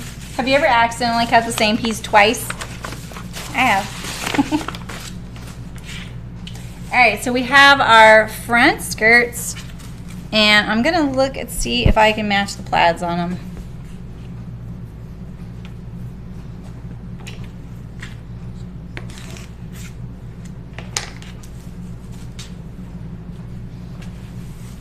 Okay.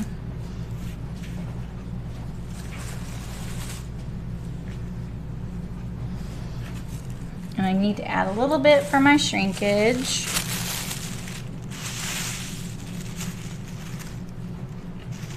You see that angle there? Let's see. These are such funny pattern pieces. I mean, look, can you see that? Like, it kind of veers off to the, you might not be able to see that. It's not as drastic when you see it laying on the table sideways, but when you see it straight up and down, the pattern piece goes like this because it's made room for that center front inset.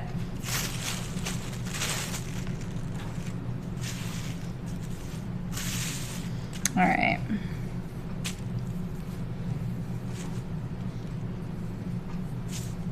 All right, this one's a challenge for me. And I need to add 4 inches down to the bottom. So let's see here. Where's that notch? Where's that notch? Here's my notch right here. I think it goes to that right there.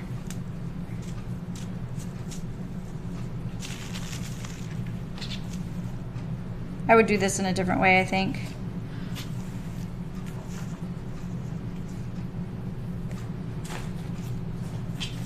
Like, the more I work on this, I'm like, I would do this differently. Let's bring this over here. And so what I know is my skirt piece goes in right here, right? About right here. And I'm just kind of looking to find space for the pattern piece on the fabric, so I'm moving this over a little bit. Lining up my plaids again, like this.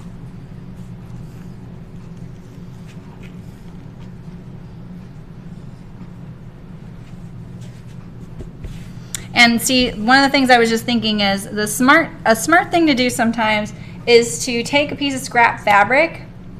Because, yeah, well, I've done that too, Amanda. And take a scrap piece of fabric and like tape it to your pattern piece where you cut out like the other pieces, and then that way you have that as a reference. If I was cutting this, maybe I don't know if that would work in this case, but what I could have at least done was put where this line of the plaid was in relation to these lines here, these lengthened and shortened lines. As long as these lengthened and shortened lines line up across all the pattern pieces, you know, left to right, you could use that as your matching guide as well, you know. So let's see here. Where's that notch? Here's the notch right there, and that's probably the seam of this. And so I'm going to overlap this about the seam allowance. I'm going to do it a little bit less because I'm going to add some shrinkage.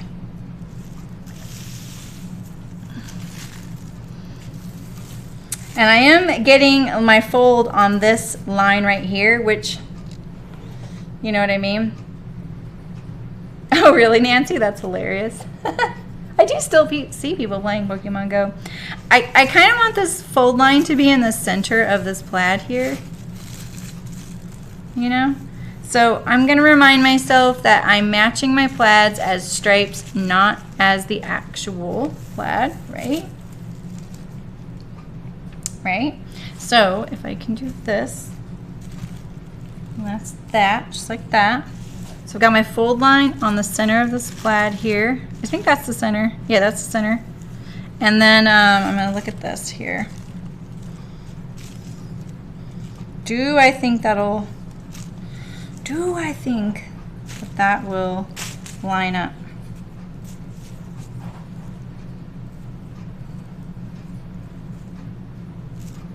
Kinda, yeah, I do. If I add my little bit.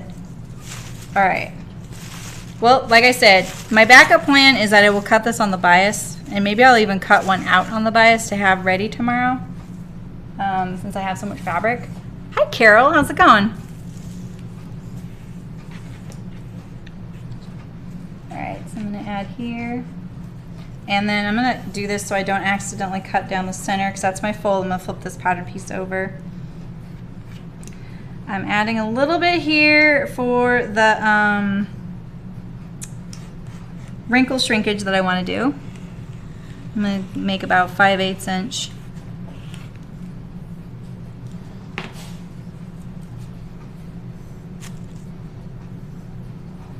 And now I want to see where my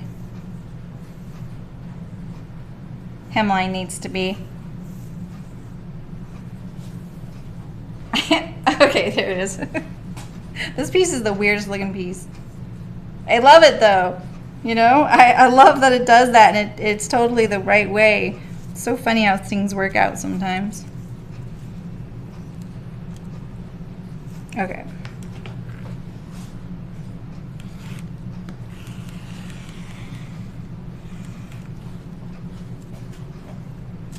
Yeah, no worries, Carol. You're welcome to be here for whatever you can be here for.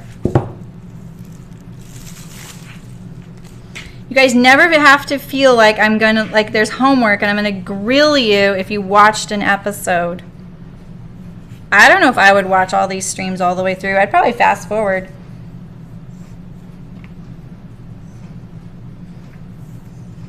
But that is kind of the beauty of it being uploaded, so you can fast forward through bits or watch it silently, rewind. It's kind of nice. Fast forward through all the seam ripping, because you know if I could have done that in real life, I would have.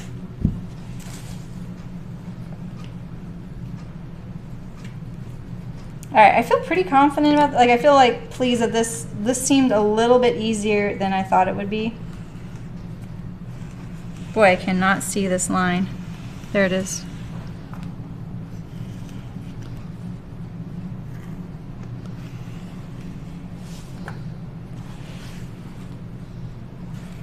All right. I may lay it all out. You do.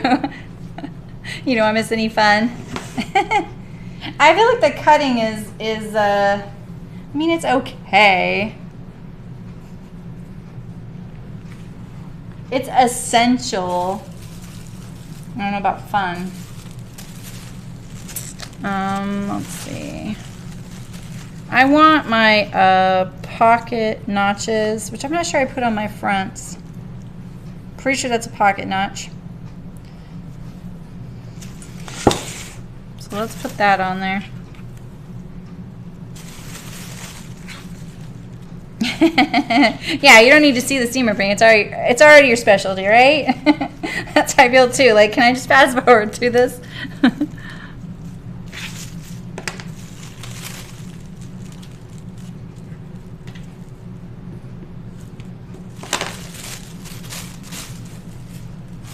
This one will be easy to do because I'm going to do it on the bias. But as far as matching the pockets go, I'm going to need my fronts for that. Let's look at this here. I wonder if I can get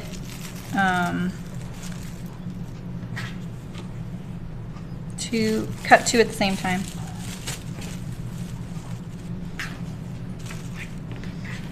Let's look at this like this. How do we want this plaid to go? So Carol, when I pre-washed this fabric, it wrinkled a lot, like it really scrunched up, but it looked really cool. It looked like a really cool, like you know how, remember in the 80s how those gauze skirts were really popular? And when you washed them and then you twisted them up and let them dry like that. Do you guys remember that? It kind of looked like that, but better. And I was thinking I would keep the wrinkles so I didn't have to iron so much when it came out of the laundry. And so I've added a little bit of extra for the kind of the shrinkage of the wrinkles. But I'm also trying to match my plaid, so, and it's going so-so. I will say that I think it's going so-so. I'm going to put this piece on the bias right here. Trying to pick what plaid I want on my center front there.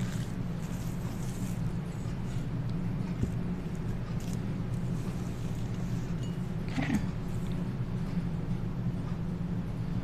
gonna add a little bit, not much. Not much. I'm gonna add a little bit here. Tiny bit. A tiny bit on the shoulder.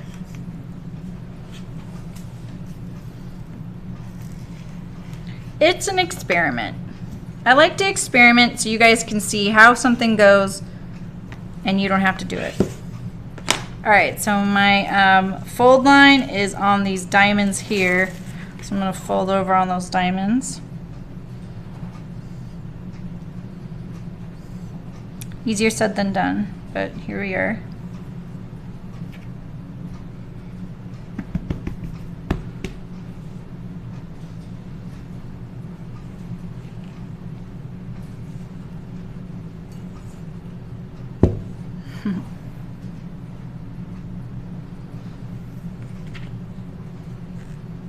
Did you have one of those skirts, Nancy? I did. Mine was white. I remember it. I thought it was so cool. I had a teal one too, and they had little tiny ties, and there was a tiny little tinkly bell at the end of the tie. Does that sound familiar? Ooh, I love those bells. All right, there's one. Kind of a weird plaid to put on the bias, eh? It looks very asymmetrical except right here. Isn't that funny? This is what I'm talking about when you do the Amelia dress and you put it on the bias. It does something funny on these pieces on the fold. You got to be careful. All right, let's do this one.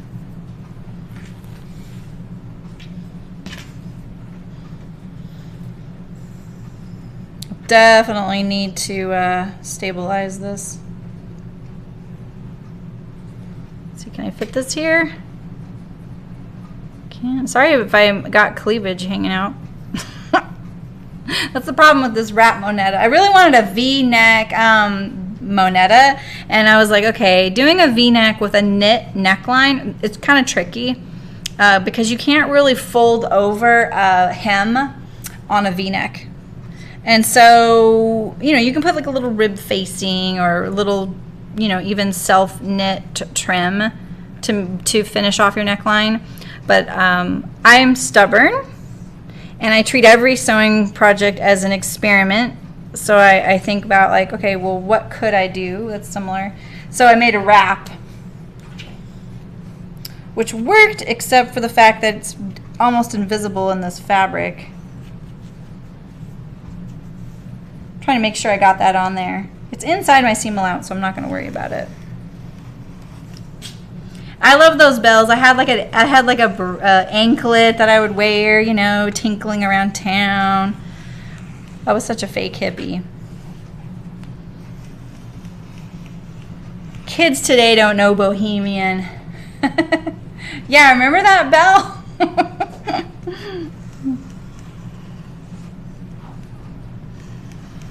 It was a nice little sound. Okay, so let's fold this up so that it doesn't relax at all before tomorrow. Fingers crossed. And just embrace the saucy. I hope I didn't cut any of my pieces. Okay, here's my front and here's my front, right? Yeah, okay. No, this is my skirt. Where's my other front? Here's my front. Now I just need my pockets and my sleeves, and I'm done. As grueling as that kind of was, huh? And then you do interfacing for the top of the pocket hem because it's at an angle. And then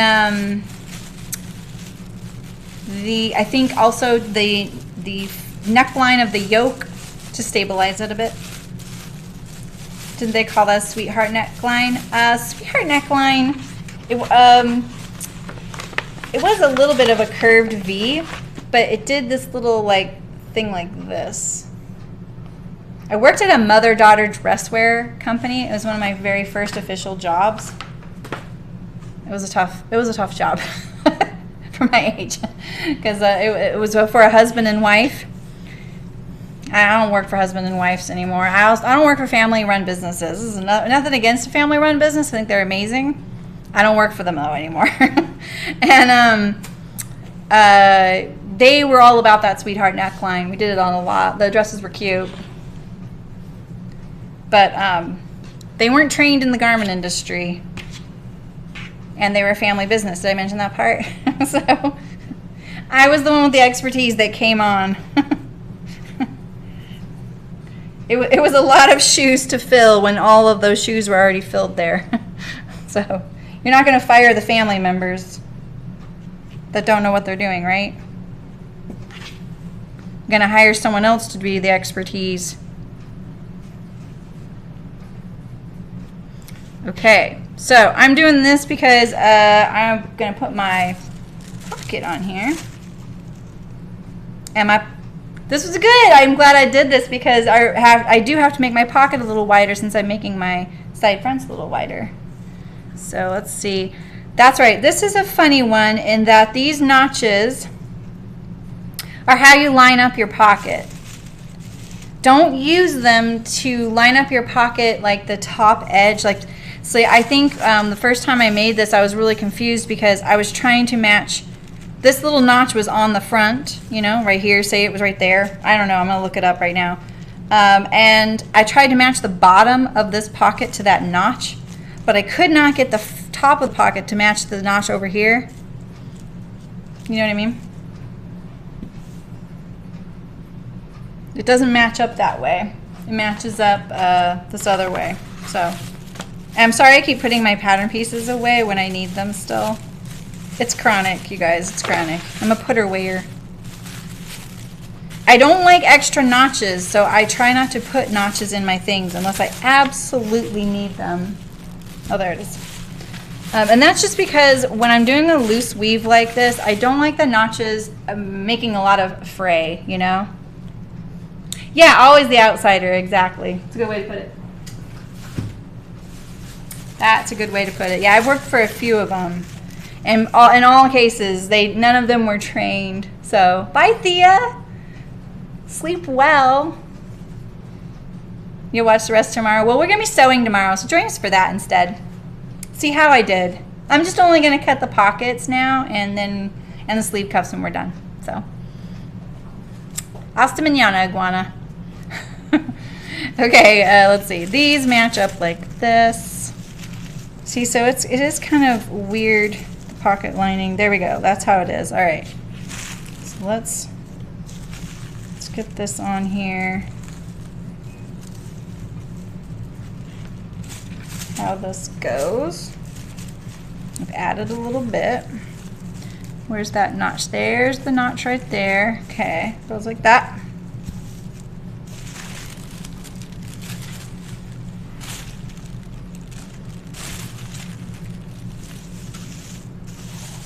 All right, and then this goes like this.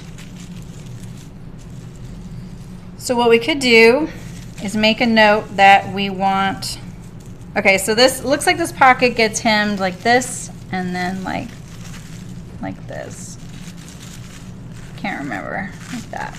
That's why there's two little shapes right there. Two fold lines, one, and then two, like that, okay? There's this right here. Now what I could do is see, is this on a straight line down here? It pretty much is. So if I put the bottom of this pocket on, if I put it on the top of this line right here, I might match. Bye, Louise. Hasta mañana, iguana.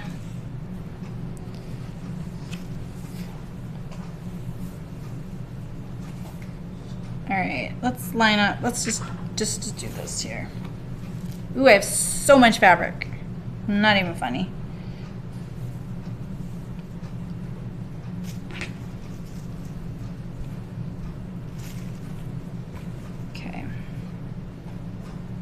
I'm gonna do it like this.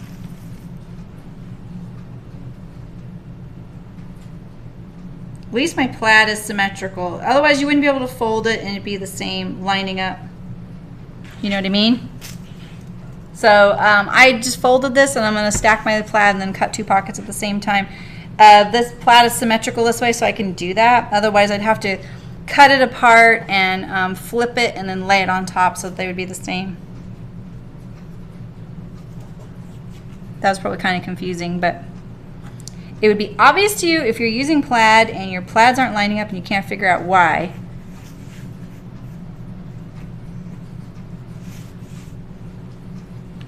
Okay. All right. So let's see. Now I'm going to get my fronts on here, lined up on the plaid, like this.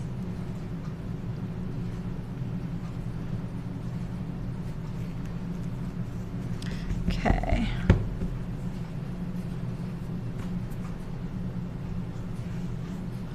Right?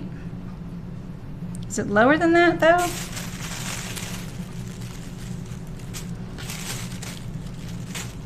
Lower than that, lower than that? Let's see. Kinda.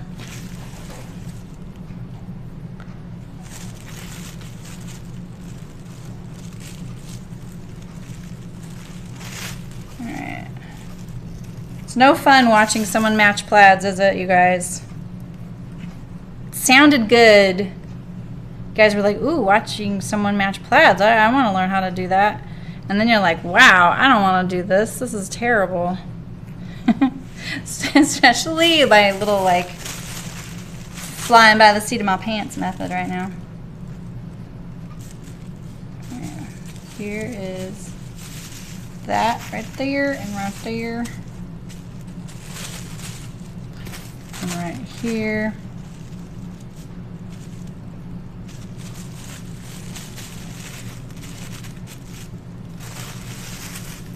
This.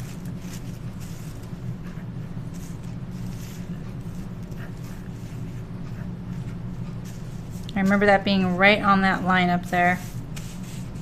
Okay. Now I need to make it wider a little bit. Right?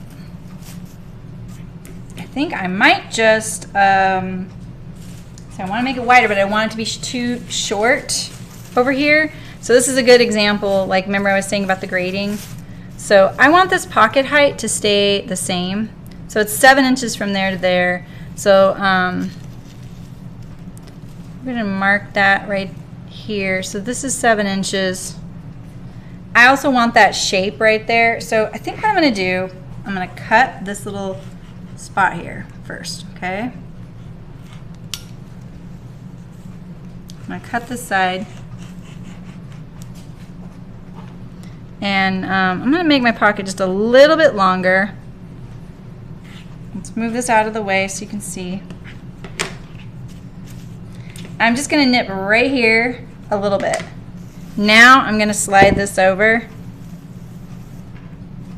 Let's hope that I have enough here. Not sure. And now I'm going to kind of blend this line in with this one here, like that.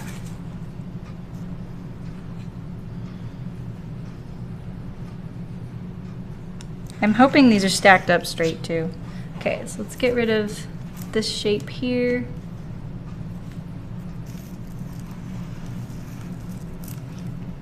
We sure love a sharp blade, don't we?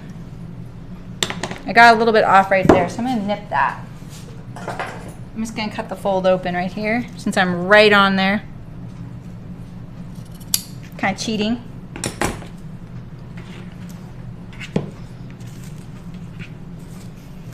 See how it looks.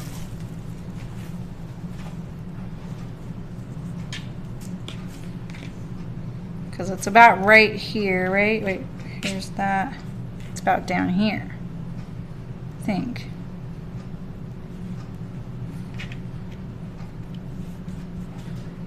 Let's see.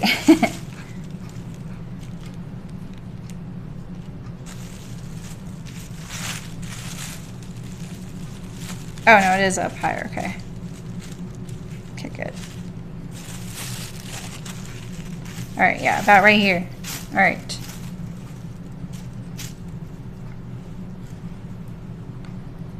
right. So now my pocket is pretty camouflaged. Maybe it's this one. That looks better. I don't know. I might recut these later, you guys.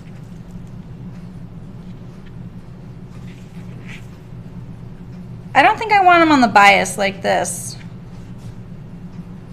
You know? Yeah, the stacking is always a dice roll. So I don't think I want the pocket to be on the bias like that. It's too cutesy for me. I think I want them to be invisible, but I might recut this before tomorrow. I'm gonna think about it. Because I'm also thinking about how my pocket opening on this particular pocket tends to get a little wavy over time, even though I do put the interfacing in there. I've also done bias binding as the hem finish, where I will trim off this right here. This is the fold of the hem. So I trim that off. I leave a seam allowance, and then I put bias binding onto the inside just as a touch. But you need to pre-wash that bias binding. Not that I have in the past, but learn from me. You should. You should definitely pre-wash your bias. It's just because I have like 1,000 biases over there. Yeah, the bias would be cute, don't you think? Oh, do you mean like the pocket being the bias? I'm gonna do the center front here bias, and I'm pretty excited about that. And maybe I might do the front skirt on the bias. I'm not sure. But I'm not sure about the pockets. I kind of want them to be invisible. You know? I kind of wish these were side seam pockets. I could do that. I could do side seam pockets. But I know some of you were making this, so I don't want to do something too different than what you're doing. Because the sewing of this is going to be the same. I'm just not doing the tie. I'm going to do the same sewing. I'm not going to deviate from that, just so you guys can follow along. But I think like side seam pockets would be really great on this dress. Oh, I forgot to tack my Upton pockets. I'm glad that dress is still here. I'm going to finish hand sewing it today. Yeah, I'm not sure, Vicki. I think because see, let me show you how it's going to lay out. I'm thinking because the bias of the yoke, I've made this dress so I kind of know where things are. So here's the dress, right? So this is the front, the sleeve, and then the yoke is right here. Right here. And I was thinking if the pockets were on the bias way over here, while the skirt is not,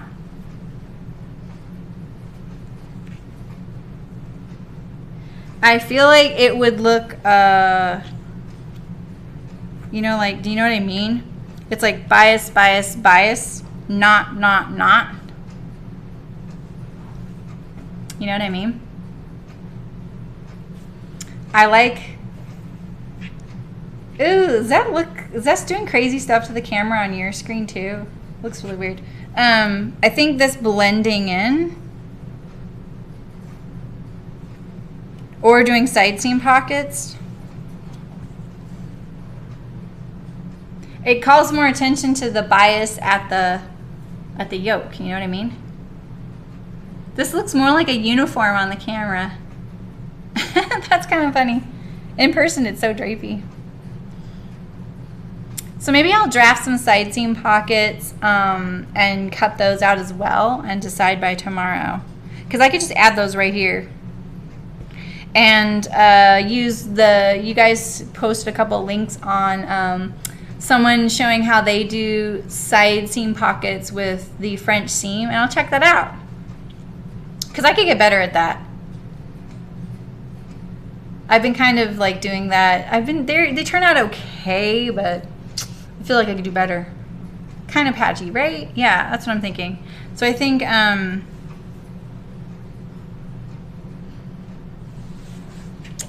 you know, it's crazy there too. What do you think about the front skirt being on the bias? You know, like, Here's the other front.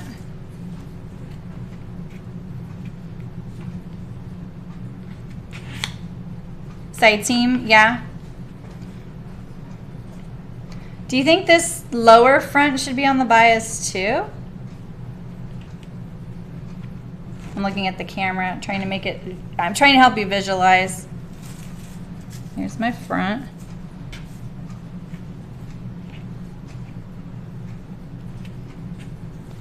It looks kind of big right now. Okay. It looks a bit busy, yeah. So maybe just doing the straight.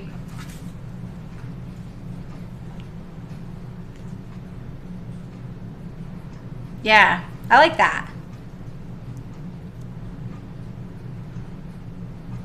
Promise it looks better in person.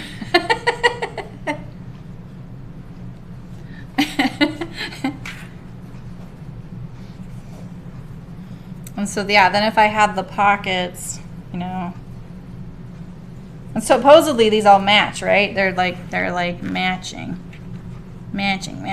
like that.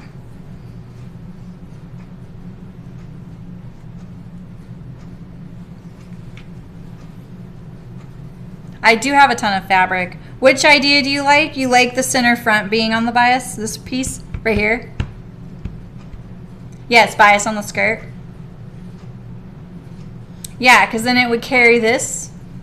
Because I'm not adding a tie, so it would show.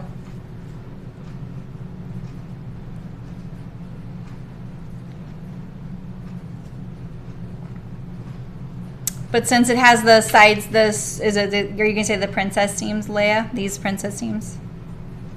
You get it, Princess Leia. Because it looks like yoke. It looks better without the bias.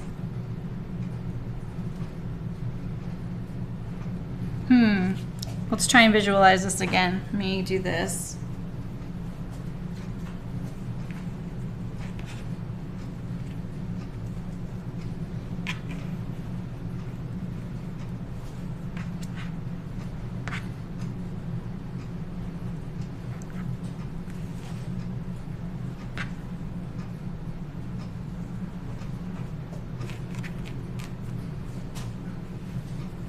This dress is going to be a little bit epic. What do you think of that?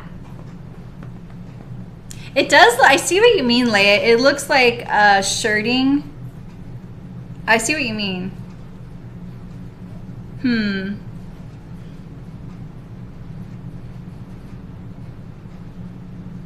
I don't know about the bias pockets. I feel like it looks too patchy.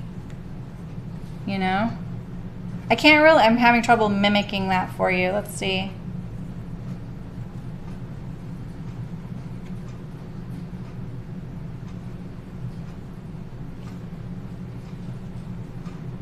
I think that looks too patchwork.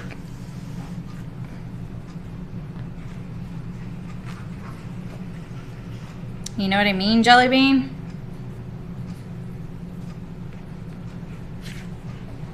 Better Leia that than Layla or Naya?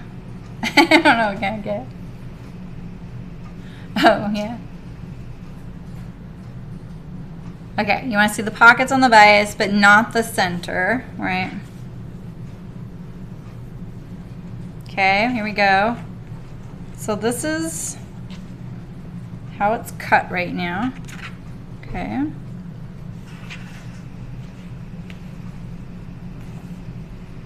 It's trying to pull off the table. Stay. Okay.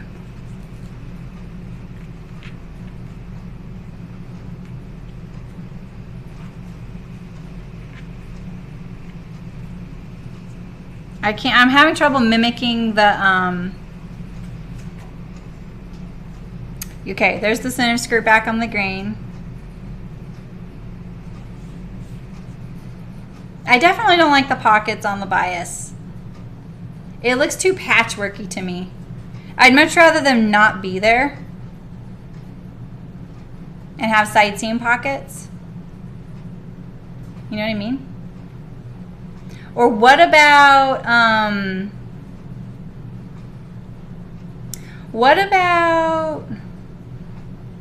pockets, kind of like the cutaway ones I do for the Callie shirt dress, but maybe a square opening like this, and then the pocket just stitched behind that, so then they're not flopping around. Yeah.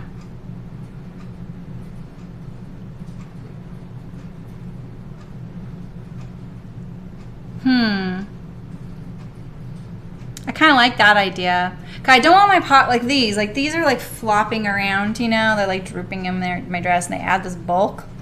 And I think like I could put like a flat pocket underneath with a cutaway here for my hand opening. Yeah, mine too, Leia. I think bias on the yoke, because this is going to be very drapey on me, you know? There's going to be a lot of movement. Yeah. Okay. Okay, I think then let's make the pockets right now. I'm gonna get rid of these. I'm just gonna throw those down there for now. So let's I'm gonna fold these back up. Oh right, yeah, that would match the sleeves exactly. I still need to cut those, by the way. We can get rid of this on our skirt. And then I need this, and I still need to cut these. So let's put this away.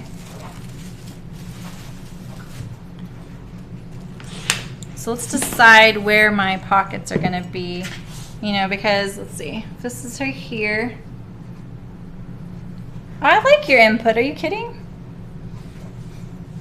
So I think that they could be like right here.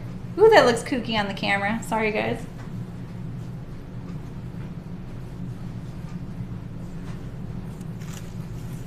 Right here. Okay. So then let's put, so the pocket opening should be about 5.5 inches, which is right here.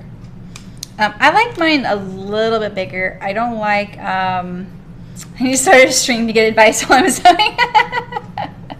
Yeah.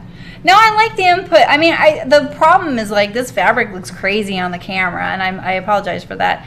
And like I think when you see it on in person, it's going to be totally different, you know, in a good way. I had to steer. I actually saw there's some really great like black and white prints at Hearts Fabric, and I wanted so many of them, but I was like, you know what? Those are going to be so crazy on the camera. You guys would be like, eh. Okay, so let's see. This is the top of the dress right here. And here is my pocket opening. So I'm going to make it more like this big here. I'm going to make it 6 inches. And I think I'm going to square it off, you know?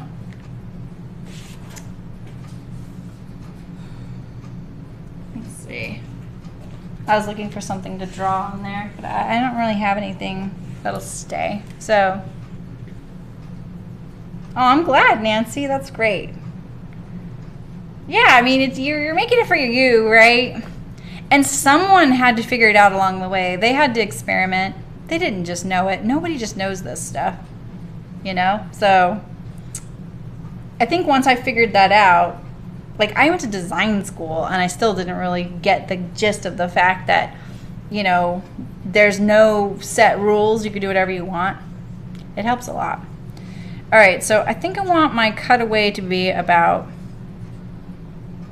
a 1/2 inch.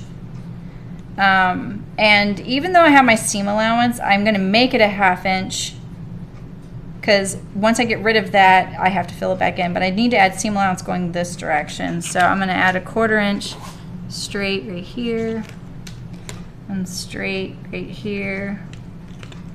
And then I'm going to cut out this 1/2 inch here. Like that.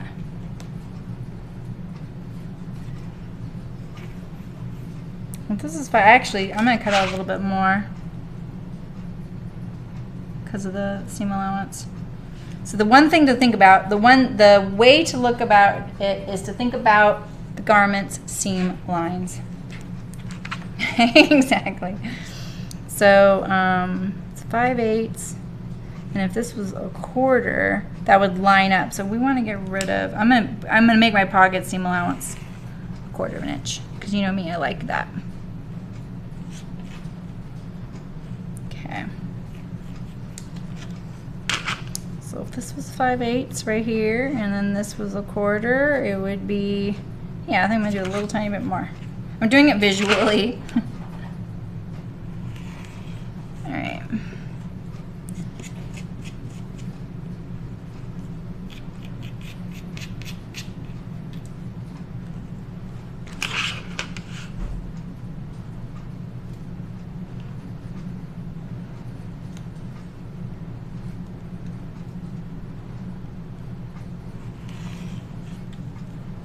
Straighten that out. Okay. Let's do it on the other side. Actually, let's we'll trace our piece here. The pattern piece.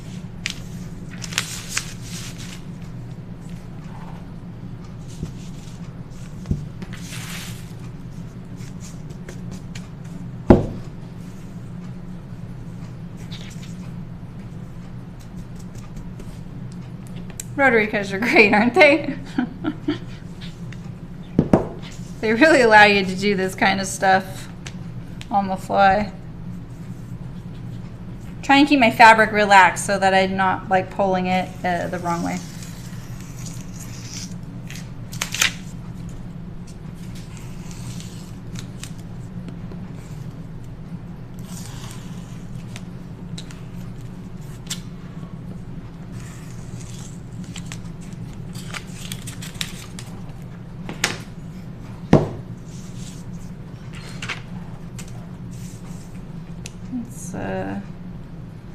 So I like to go like this. Okay, this is my hand. You know, you don't put like your hand to, like, these are really deep pockets.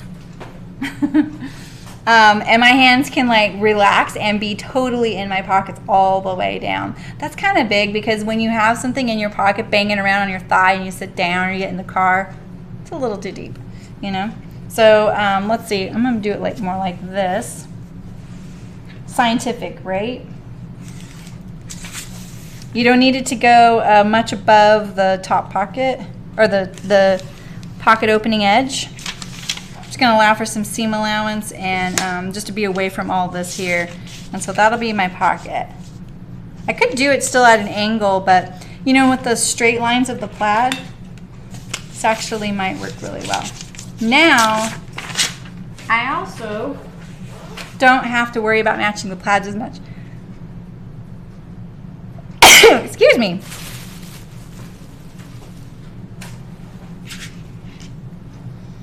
So let's cut our other opening, pocket opening. When Louise comes back tomorrow, she's gonna be like, wait, what happened to the pocket?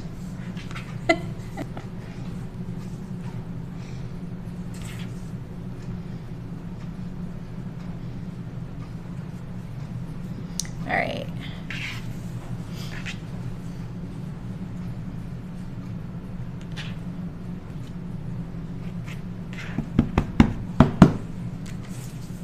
Okay, so I'm just cutting this pocket opening here.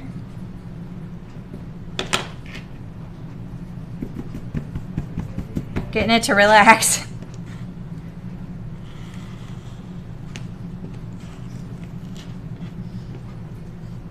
All right.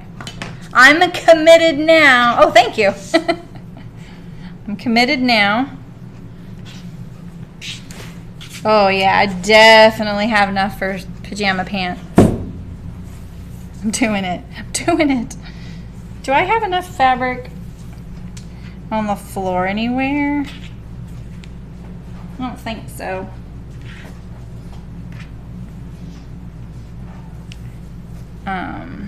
Now I could put my pockets on the plaid, or that bias. What do you think? A little bit would be showing. We could do that. What do you guys think of that? So this is my top pocket, and then I'll need one that lines up for my under pocket. So for the top pocket, it doesn't matter. And what I could do is do the top pocket on the straight green. Doesn't even matter where it matches up. I mean, you know, if you really want that great Instagram picture, you could line it to match the inside of the garment. But the thing is, it's the under pocket that's going to show.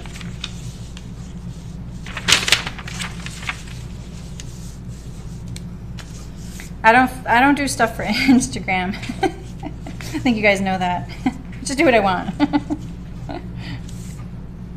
All right, so I'm going to cut 2 top pockets. And my top pockets are the one with the cutout.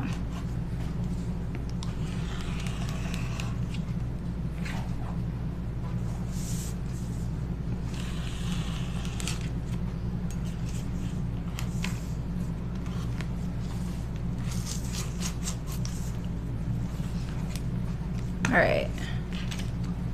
And now I need 2 that aren't cut away right there for the part that goes on the palm of my hand.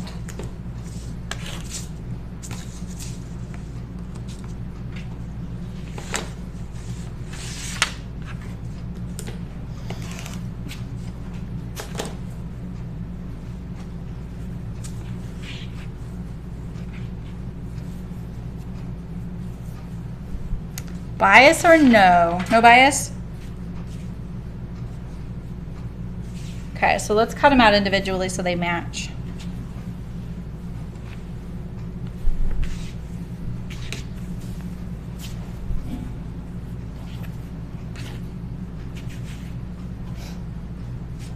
Because, you know, we can kind of get them to match, right?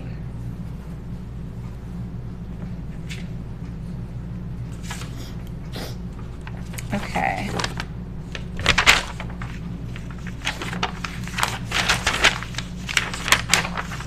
Okay, like this, right? No, like this, sorry. Okay, and this is the bottom, this is the top. So I think what I'm gonna do is,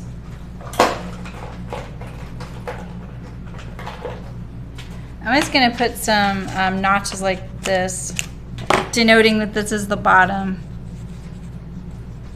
Yeah, they won't match to the anything but themselves, just so I know instinctually that's the bottom. Because I have this cutout, I don't need any notches on lining it up, because this next piece I'm about to cut sews to this, and this sews to the opening, right? It can't go any other way.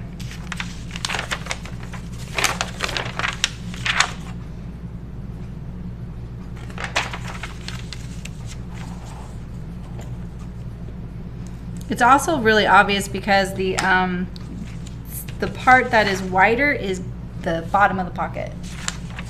Hi, Terry. Oh, you did that? That's awesome. I'm so glad. Yeah, it really helps, doesn't it? Yeah, I have mine here. Did I ever... I showed you mine, right? My box. Did you get the little box of samples? Yeah, so helpful to have all those different fabrics. Just remember, some companies call the same fabric different things, so, you know, just be open to that possibility sometimes. Okay, just going to use one of these.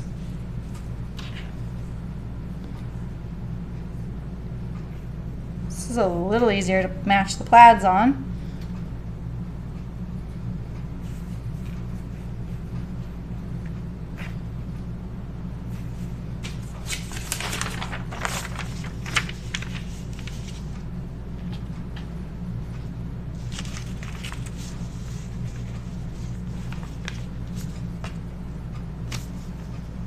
Maybe it actually might not be perpendicular to seam. I didn't do the I didn't do my pocket perpendicular to the grain line, so that was my error. I did it to the side seam, so I just made that mistake.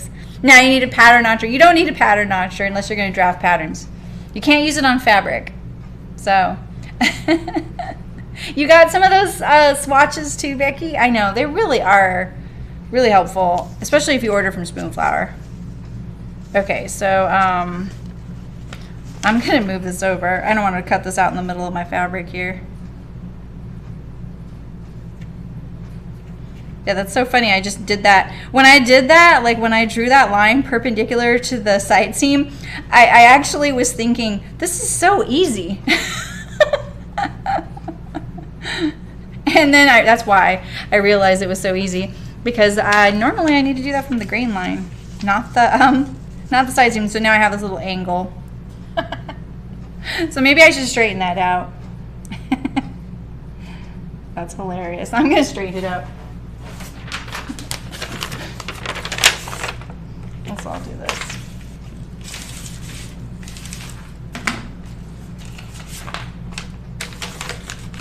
Oh, that's awesome.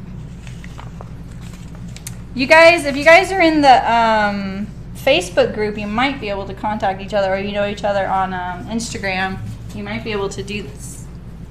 Share your information that way. I wouldn't do it in the stream, just so you guys know. I mean, I know you know that, but I just want to make sure you don't. Because the stream gets uploaded and it's public, so.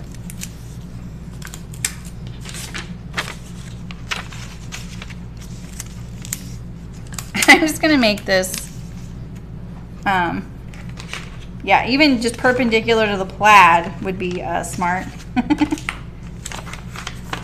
So let's do this. I can line this up like this, and then just folding this along the plaid is gonna help me. I'm just laughing at myself for doing that. I'm a little tired. I'm a little punchy. There we go. A little better.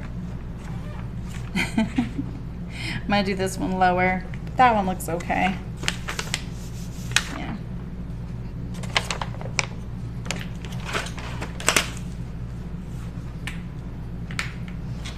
It's kind of a weird shaped pocket.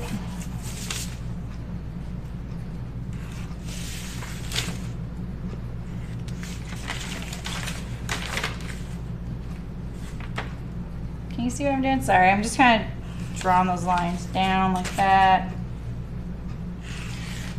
Yeah.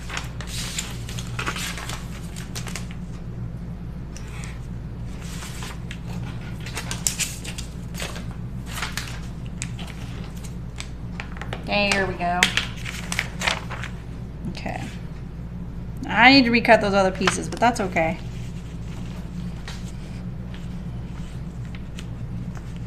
So I'm going to line this up on just under this line here, and that will give me, that'll be a lot easier, just like that. And then the, I keep thinking of better ways I can do this. Let's see. Like that. Yeah.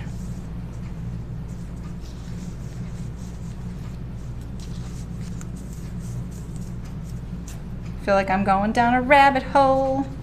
Okay, there we go.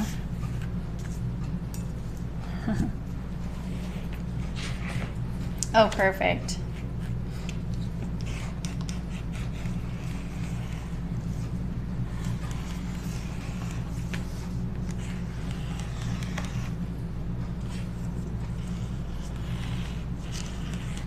I mentioned that all this information's free, right? So don't fault me when I'm not doing it technically perfect. I am a trained professional. But I don't prepare. I don't prepare for these streams. I barely prepare. I try and be as spontaneous for you guys as possible. Oh, and I just cut my cutout, so great. I still need to cut this again.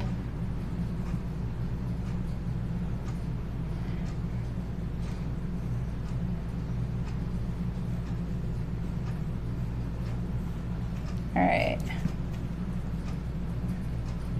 I think this will be pretty matchy.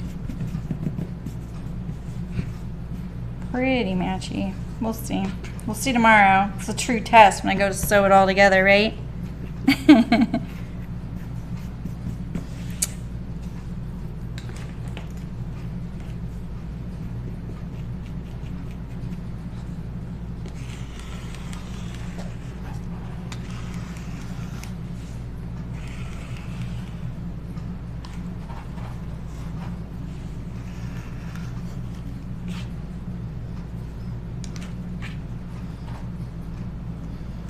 Maybe I'll do this, and that way I have one, and I just need to do the other.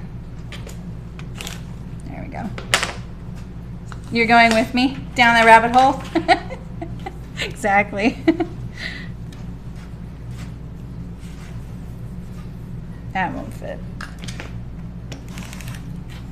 The reason I just cut those pieces off and get them out of the way is because I just know that's what's going to end up happening by the time I'm done cutting something out. And I just would rather it be out of my way so I can be more accurate.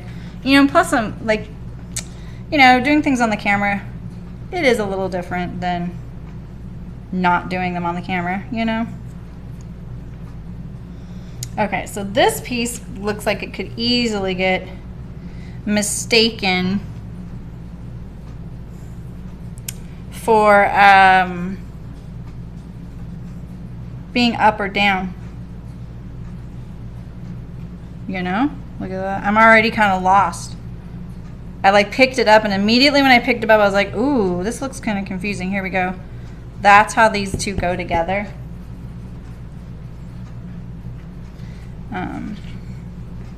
This is down, that's up.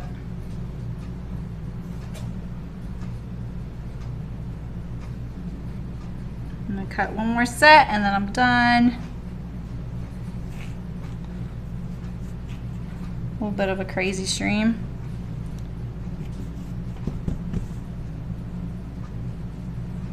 All right. I don't want to cut this piece underneath. I'm just going to leave it there though, but I'm going to cut around it.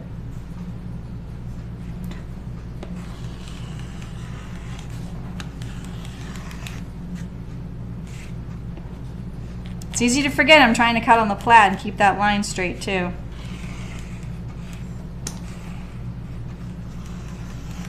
There's one.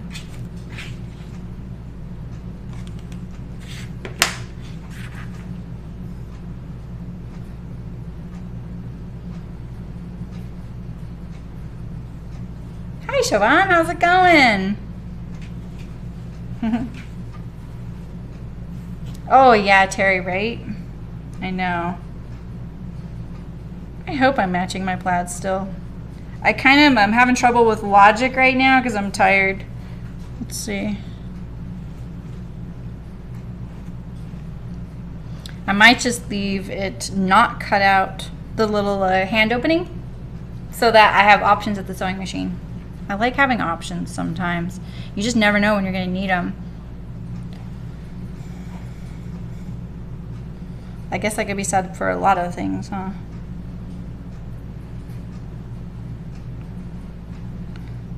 I'm almost done, Siobhan. I am cutting out the tea house dress, but I've added the layer of complication of the fabric got really wrinkly in a good way in the wash, so I kind of want to leave the wrinkles in, so I'm adding a little extra to the dress so that I don't have to iron it. But I needed extra so it wouldn't get small. Hi Holly, how's it going? Yay! That's perfect, making dinner and like listening to a stream. I do that too. I don't make dinner very often, but when I do, I definitely have a live stream going. You just put the baby down. Aw, she was not a happy camper. I remember when I became a mom, I was like, well, I'll never like drive around to get my baby to sleep, and boy, I couldn't have jinxed myself worse. My baby would only go to sleep in the car for a nap and to a certain song, you know?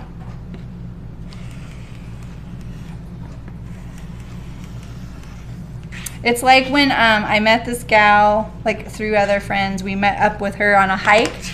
You know, like me and my friends met up with her at this place. We all went hiking, and she already had like a kid older than all of ours and a dog. And they got out of the car, and there were like cheddar bunnies or goldfish or something on the ground, and she let her dog eat the goldfish in the car, you know, like on the ground in the car. And I was thinking, oh my God, I would never let my kid eat in the car, and then they get all over the car, and then the dog eat it. Oh my gosh, I couldn't have jinxed myself worse on that either, you know? Really, Nancy? Your second bootstrap came out good? That's awesome. Your husband's like, you're making me blush. My voice is kind of funny to me. I know we all say that about ourselves, but I have friends that say my voice sounds like I'm in my 20s, and I'm like, oh no, my voice does not sound that way. No, oh really, that's so funny. My daughter, that's the funny thing, Siobhan, is that my daughter also hated, when she was a newborn, she hated the car so much she screamed like the worst bloody murder you can imagine. So bad that by the time we got onto the on-ramp to leave our little tiny town, like the on-ramp was like a half mile away, she'd be hiccuping. And it wasn't until she could get out of the little infant seat and then face forward and then be in the more comfortable, bigger seat that she got a little more okay with it. It was, yeah, and then she did car naps. But yeah, it was nuts. I didn't leave where I lived except by plane for 2 years. She would totally be fine in the plane. I just couldn't couldn't take her in the car anywhere outside of our county, which was Humboldt, and driving out of there is already kind of crazy. Okay, so these pockets, I'm laying these pockets all on top of each other, so I should have a podcast. Oh, I don't know about that. I'd have to like talk to people. What would I talk about? I'm so visual. That's funny, Nancy.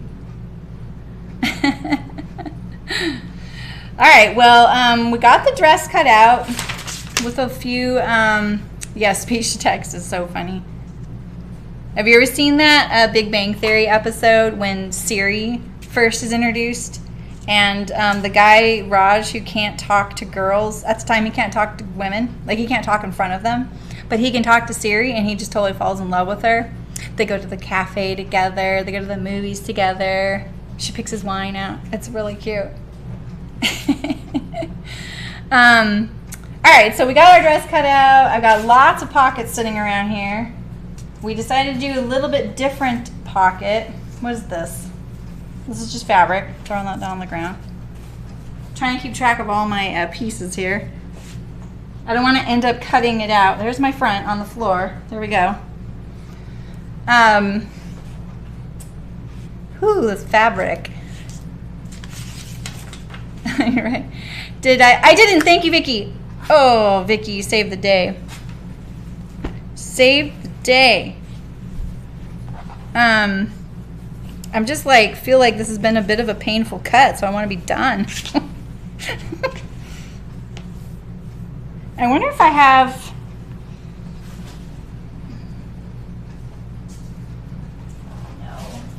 No, none of this is big enough. Okay.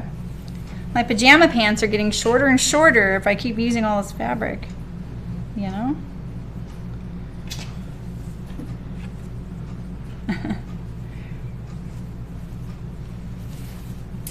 Okay.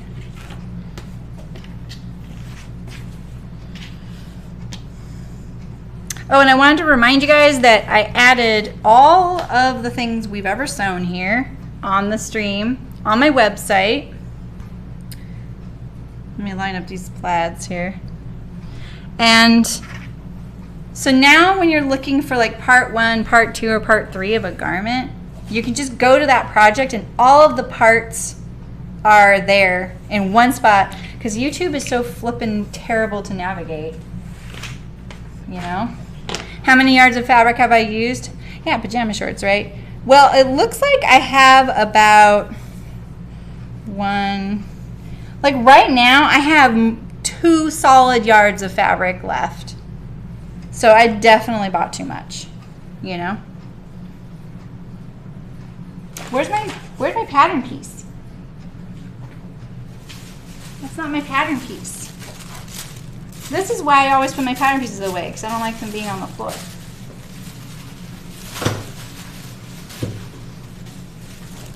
Here we go.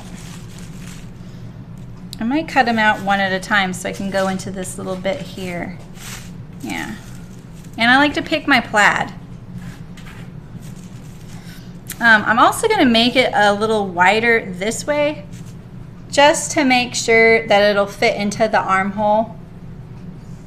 Bias or no bias. I'm going to do the sleeve cuff as a bias. I think that'll look cute. So the way I'm going to look at it is like this. Let's see, how does this, it goes like this. So the fold line of the sleeve is actually going to be like this on your body. So this is what's going to show. So you just really want to focus on what your print looks like right about here, if that makes sense.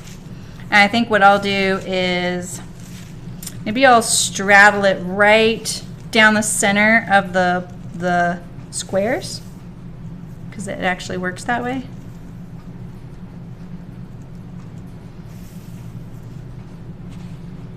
You know?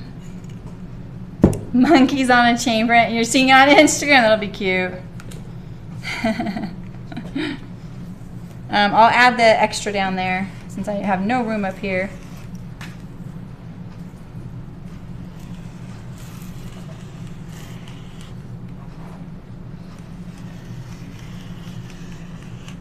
All right, so I'm gonna just add like 2 inches.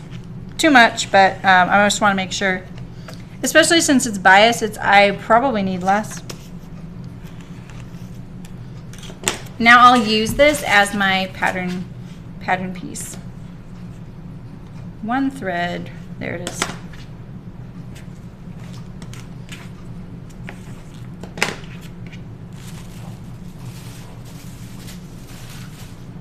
It's like a windstorm over here.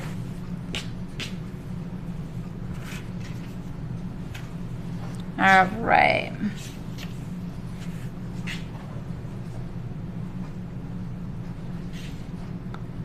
Like, are the monkeys like, are they the little monkeys from like the game that we played in the like barrel and then they hook together? Like, is it a picture of those?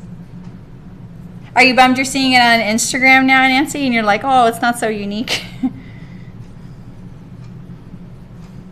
No, I'm gonna use my pattern piece. I'm going to use my pattern piece so I can see where that fold line is. It'll help me place my plaid a little better.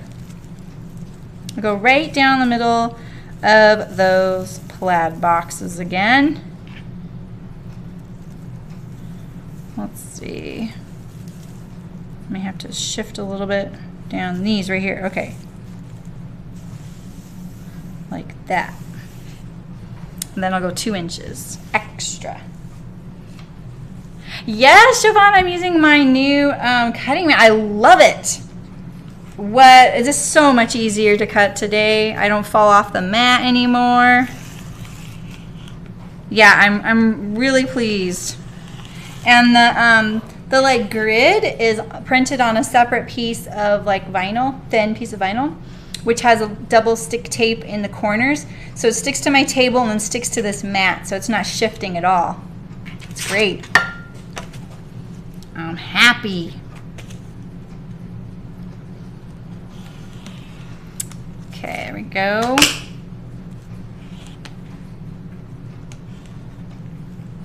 All right.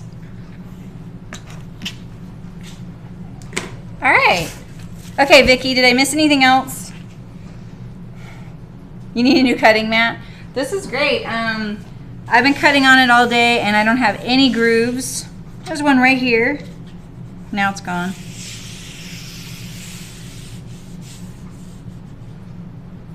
Yeah, there's a couple grooves like when I push too hard, but it's really great. I have one of these on my table over there, and there are definitely grooves in it, you know. It is a healing mat, self-healing mat, but, you know, this kind will still leave grooves, and that's okay with me. I don't find that what I'm cutting gets caught in the mat, and that's what's important. Because the kind that don't get caught in the mat, you know. Yeah, I guess I could cut my interfacing, Vicki. I wasn't going to today. I usually do it in the morning. But I do have these 2 pieces here to cut. I just forgot to bring it over. I can go get it. I'll be right back.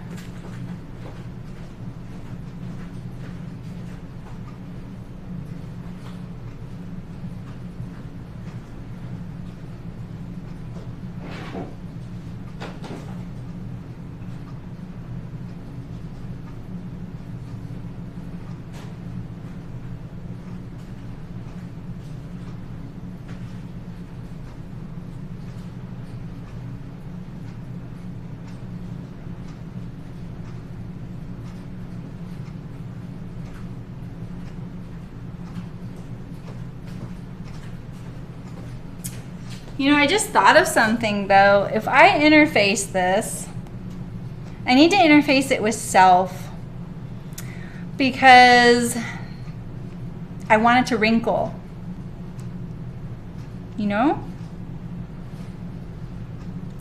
I definitely don't want to use a fusible because then it'll never wrinkle in those spots.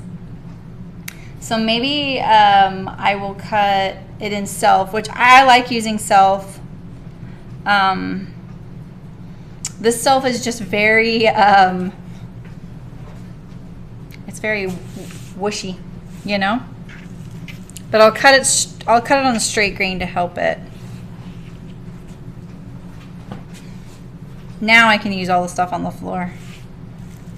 So I don't need the pocket. I just need the front yoke, it looks like. And it has it cut on the fold here.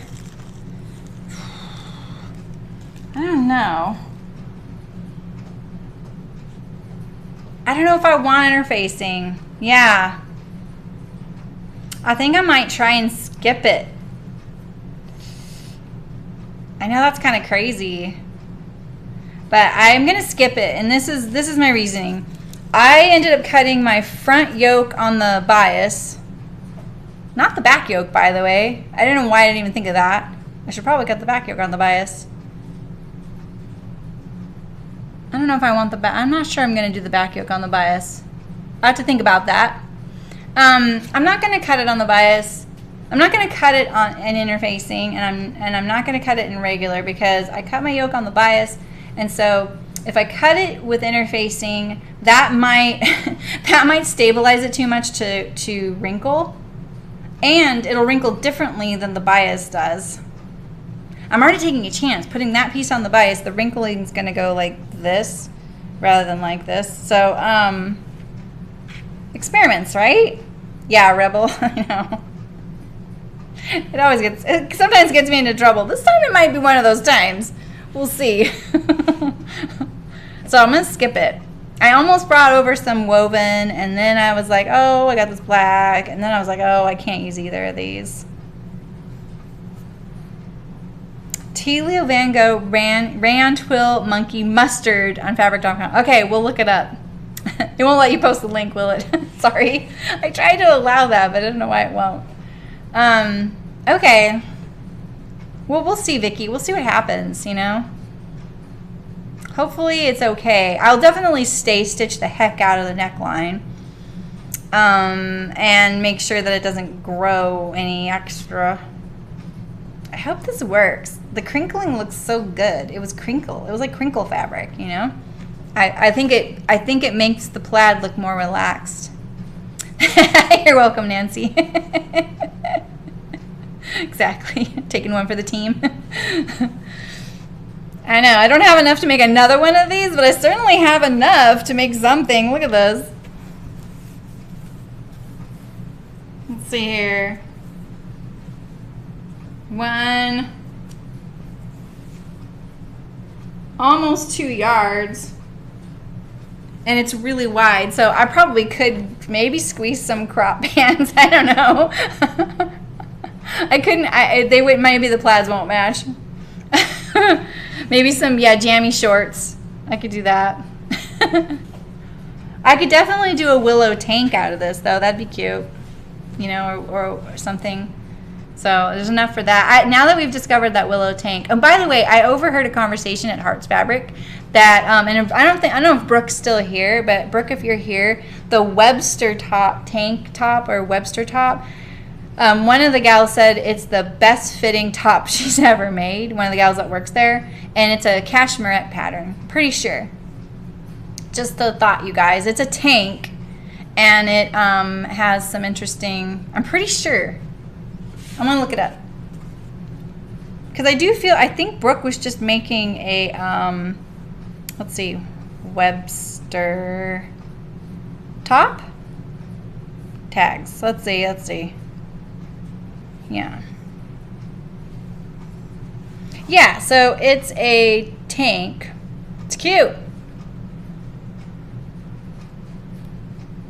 Let's see. That looked like it needs mods. This was in our needle sharp box. I didn't get it.